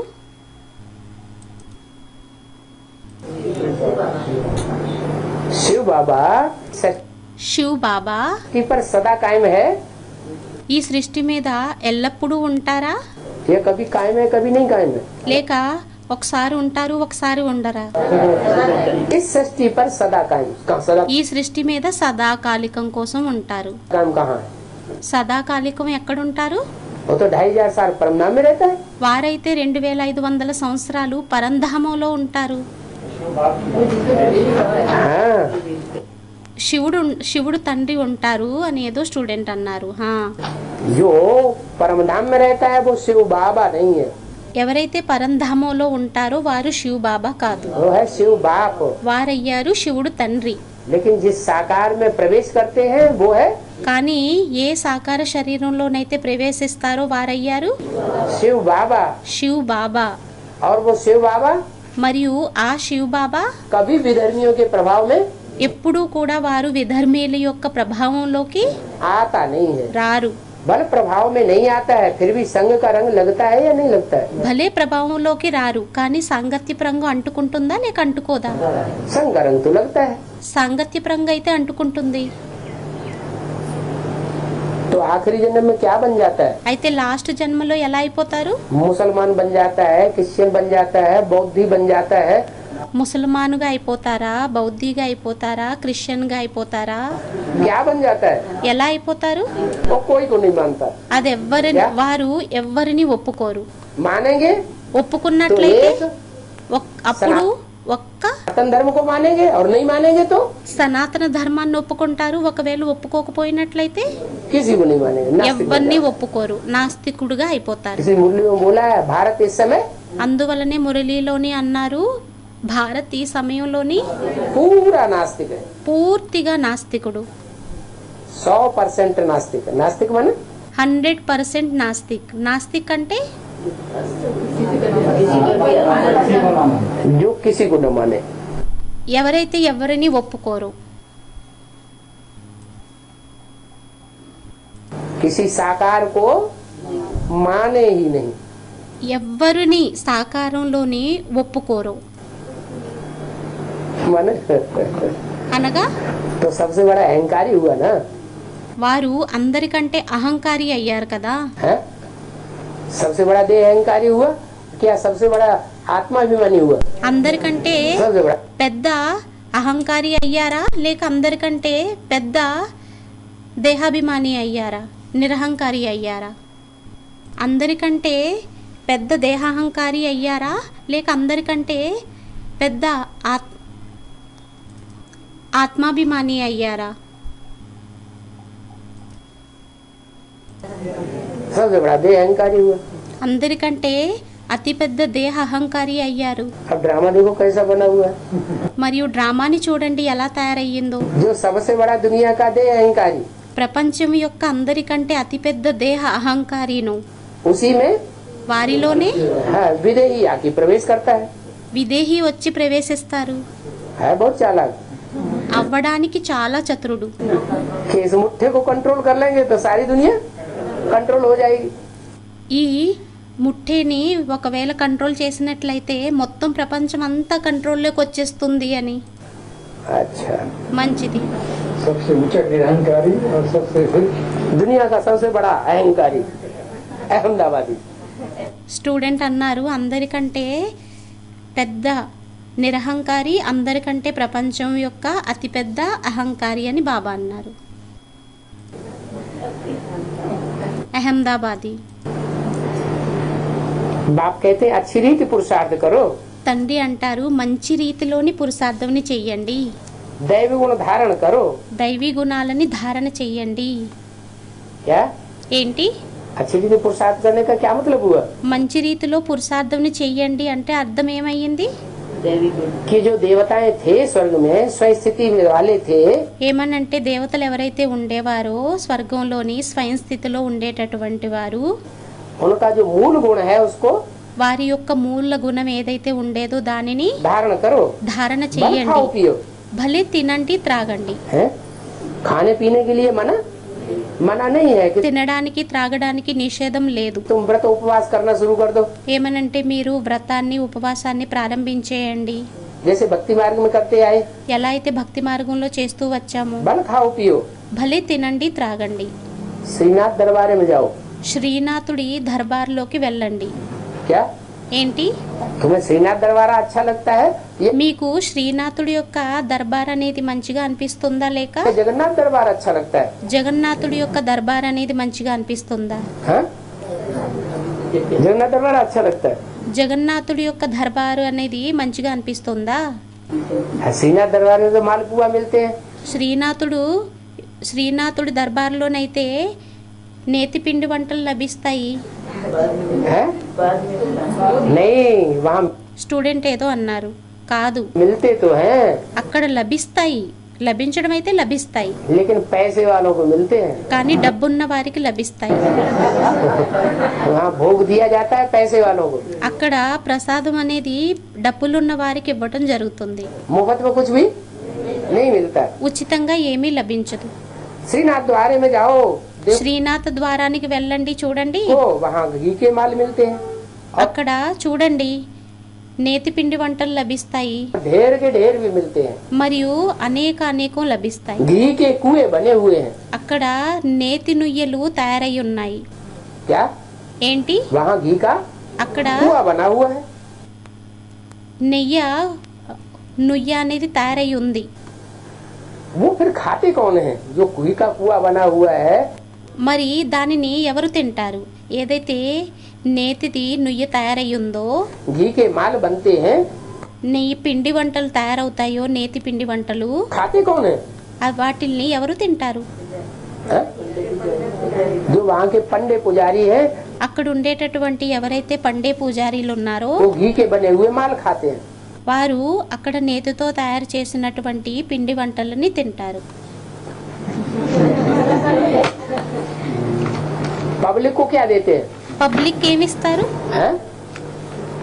पब्लिक को कहेंगे पैसा लाओ, పబ్లిక్ అంటారు డబ్బుల్ని తీసుకురండి, तो जितना दोगे उतना तुमको बढ़िया और ज्यादा माल అప్పుడు ఎంత ఇస్తారో అంత ఎక్కువ మాల్ సరుకు మరియు मिल जाएगा। లభించేస్తుంది. 30/12/67 की वाणी का दूसरा पेज। 30 డిసెంబర్ 1967 రెండవ పేజీ. श्रीनाथ और श्रीनाथुडु। जगन्नाथ हैं दोनों काले। మరియు జగన్నాథుడు అవ్వడానికి ఇద్దరు నలుపే. ऐसे नहीं कि श्रीनाथ जो है वहाँ 36 प्रकार के भोग मिलते हैं, घी का बना हुआ माल मिलता है। అలా ఏమీ కాదు. శ్రీనాథుడి దగ్గర ఏదైతే 36 రకాల నేతిపిండి వంటలు లభిస్తాయో భోగాలు లభిస్తాయో, तो कोई गोरे होंगे? వారు తెల్లగా ఉంటారేమో. नहीं, కాదు, వారు కూడా वो भी काले। और నలుపే. जगन्नाथ भी, మరియు జగన్నాథుడు కూడా నలుపే. जगन्नाथ के मंदिर में जावेंगे జగన్నాథ మందిరానికి వెళ్ళినట్లయితే तो बाबा ने बताया అప్పుడు బాబా చెప్పారు कि वहाँ बहुत गंदे चित्र देवताओं के हैं। ఏమనంటే అక్కడ దేవతల చిత్రాలు చాలా చెడ్డ చిత్రాలు ఉన్నాయి. मंदिर के बाहर है या मंदिर के अंदर है? మందిరానికి బయట ఉన్నాయా లేక మందిరం లోపల ఉన్నాయా? बाहर బయట बहुत गंदे गंदे चित्र हैं। చాలా చెడ్డ చిత్రాలు. यादगार ఎక్కడి యొక్క స్మృతి చిహ్నం? कैसे? సంగం యుగుంది అని స్టూడెంట్ అన్నారు. ఎలా? यहाँ आगे चुप। ఇక్కడికి వచ్చేసి ఇంకా శాంతిగా ఉండిపోతారు. సంపూర్ణంగా తయారవ్వలేదు అని మాతాజీ అన్నారు. माना जब तक विष्णु के मंदिर में न पहुँचे అనగా ఎంతవరకు అయితే విష్ణు మందిరానికి చేరుకోము तब तक అంతవరకు कैसे हैं? ఎలా అయ్యాము? तब तक गंदे हैं। అంతవరకు మనం మురికి వారిమి. गंदे चित्र दिखाए गए। श्रीनाथ के दरबारे में न చెడు చిత్రాలని చూపించారు. अंदर न बाहर శ్రీనాథ మందిరంలోని బయట మరియు లోపల गंदे चित्र नहीं दिखाए गए। చెడ్డ చిత్రాలను చూపించలేదు. माने श्रीनाथ అనగా శ్రీనాథుడు माने कृष्ण की आत्मा ने जो पार्ट बजाया जीवन रहते रहते అనగా కృష్ణుడి యొక్క ఆత్మ ఏదైతే జీవితంలో ఉంటూ పాత్రని అభినయించారో उसमें गंदा काम कर्मेंद्रियों से దానిలోని చెడు పనిని కర్మేంద్రియాలతోని नहीं किया। చెయ్యలేదు. और మరియు వారైతే कर्मेंद्रियों से కర్మేంద్రియాలతోని किया, చెడు పనిని చేశారు, गंदा काम किया। చెడ్డ పనిని చేశారు. మంచిది. गंदा काम किया చెడ్డ పనిని చేశారా? तो कमल फूल समान जीवन किसका गाया जाता है? మరి అప్పుడు కమల పుష్ప సమానమైన జీవితం ఎవరిది గాయనం చేయబడింది? श्रीनाथ का है, శ్రీనాథుడిదా లేక జగన్నాథుడిదా? जगन्नाथ का कमल फूल समान जीवन है। జగన్నాథుడిది కమల పుష్ప సమానమైన జీవితం అయ్యింది. और बाबा शिक्षा किस कौन सा फूल बनने की देते हैं? మరియు బాబా శిక్షణ ఏ పుష్పంగా అయ్యేటటువంటి శిక్షణ ఇస్తారు? कमल फूल समान बनेंगे కమల పుష్ప సమానంగా తయారైనట్లయితే तो किंग फ्लावर बनेंगे। అప్పుడు కింగ్ ఫ్లవర్ గా అవుతారు. अगर कमल फूल समान जीवन नहीं धारण करेंगे ఒకవేళ కమల పుష్ప సమానమైన జీవితాన్ని ధారణ చేయకపోయినట్లయితే, सन्यासी बन के रहेंगे సన్యాసిగా అయి ఉన్నట్లయితే, और फिर गुलाब की तरह रहेंगे మరియు గులాబీ పుష్పం వలె ఉన్నట్లయితే तो అప్పుడు कमल फूल समान जीवन न होने के कारण అప్పుడు కమల పుష్ప సమానమైన జీవితం కాని కారణంగా फिर మళ్ళీ राजा या राजाओं के राजा రాజా మరియు రాజుల యొక్క రాజాగా नहीं बने। बाप की तैरवो। शर्त है रहो घर गृहस्थ में। తండ్రి యొక్క షరత్ అయ్యింది, ఉండండి గృహస్థంలోనే. कहाँ रहना है? ఎక్కడ घर ఉండాలి? गृहस्थ के कीचड़ में रहना है। గృహస్థ మురికి కోపంలో ఉండాలి. और गृहस्थ के कीचड़ में रहते हुए भी बुद्धि से మరియు గృహస్థం యొక్క మురికిలో ఉంటూ బుద్ధితోని उपराम रहना। ఉపరామంగా ఉండాలి. तो दोनों को काला दिखाया है संगम युग में। అయితే ఇద్దరిని నలుపుగా చూపించారు సంగమ యుగంలోని. माने दोनों जगन्नाथ या श्रीनाथ जो भी पार्ट बजाने वाली आत्माएं हैं అనగా జగన్నాథ్ శ్రీనాథుడుగా రెండింటి యొక్క పాత్రలని అభినయించేటటువంటి ఆత్మలు ఎవరైతే ఉన్నారో वो दोनों साथ साथ వారిద్దరూ తోడులోని सतो प्रधान बनती है సతో ప్రధానంగా తయారవుతారా या आगे पीछे सतो లేక వెనక ముందు प्रधान बनती है? సతో ప్రధానంగా తయారవుతారా? चाहे ब्रह्मा से विष्णु बनने वाला हो, అది బ్రహ్మ నుండి విష్ణువుగా అయ్యేటటువంటి వారైనా, चाहे प्रजापिता से विष्णु बनने वाला हो, అది ప్రజాపిత నుండి విష్ణువుగా అయ్యేటటువంటి వారైనా, दोनों साथ साथ काले से गोरे बनेंगे ఇద్దరు తోడులోని నల్లవారు నుండి తెల్లవారిగా అవుతారా? या दोनों में से कोई पहले काले से गोरा बन जाता है? లేక రెండింటిలోని ఒకరు మొదట నల్లవారి నుండి తెల్లవారిగా అయిపోతారా? हाँ हाँ, उनमें తోడులా అవుతారు అని చెప్పి స్టూడెంట్ అన్నారు. ज्ञान की कमी है।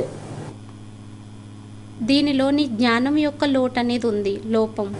ज्ञान की कमी होने के कारण జ్ఞానం యొక్క లోపం ఉన్న కారణంగా वो समझते ही नहीं कि पवित्रता असली क्या होती है, వారు అర్థమే చేసుకోరు అసలైన పవిత్రత అనేది ఏమవుతుంది అనేది. इसलिए वो काले हैं। అందువలనే వారు నల్లని వారు. क्या?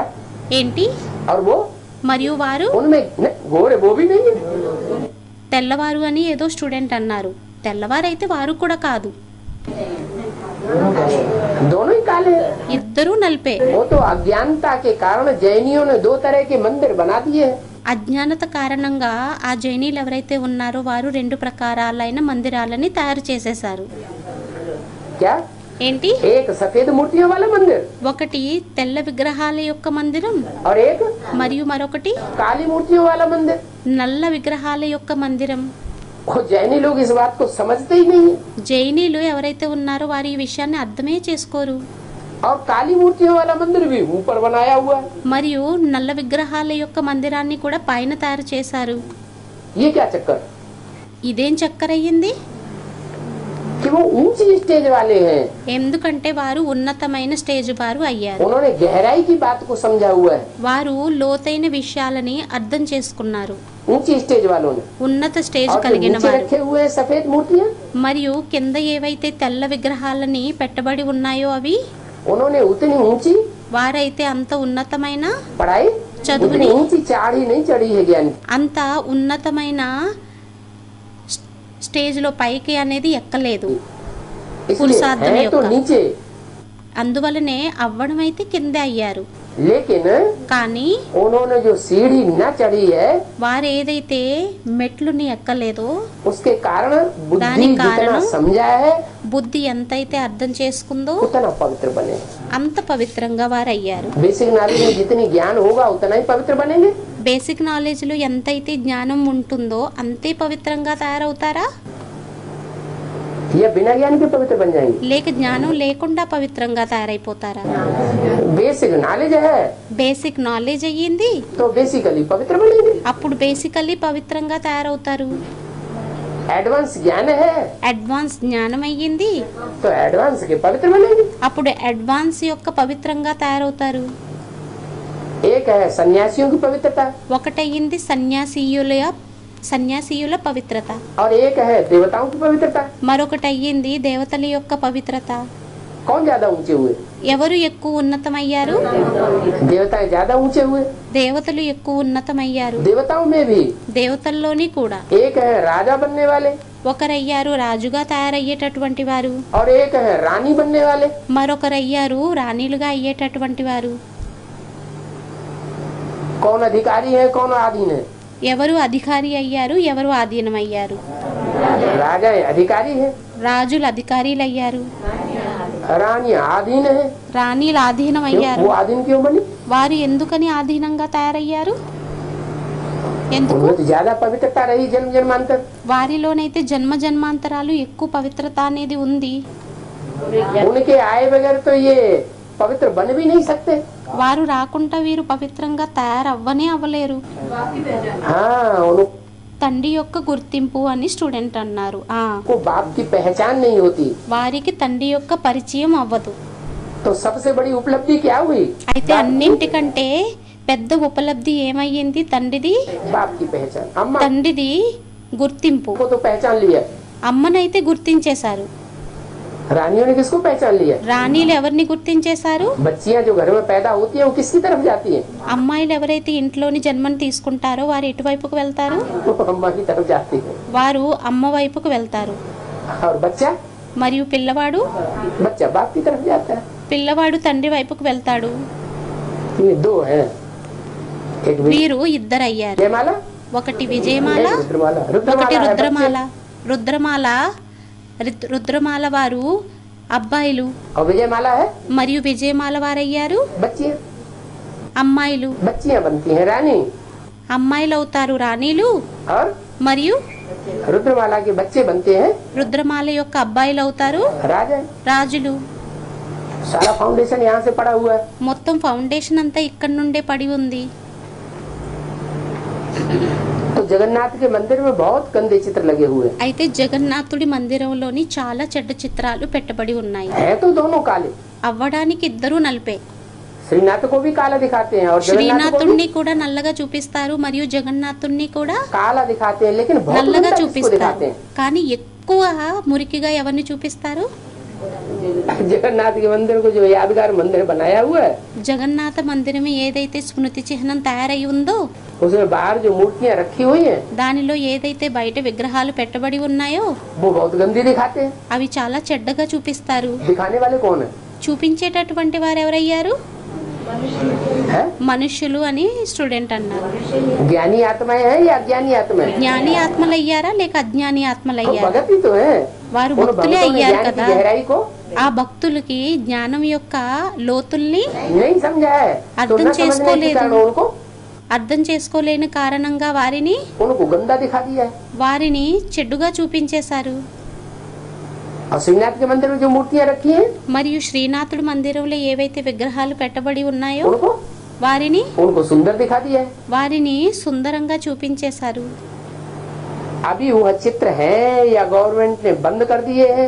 ఇప్పుడు ఆ చిత్రాలు ఉన్నాయో లేక గవర్నమెంట్ వాటిల్ని తీసేశారో ये कोई जा करके देखे।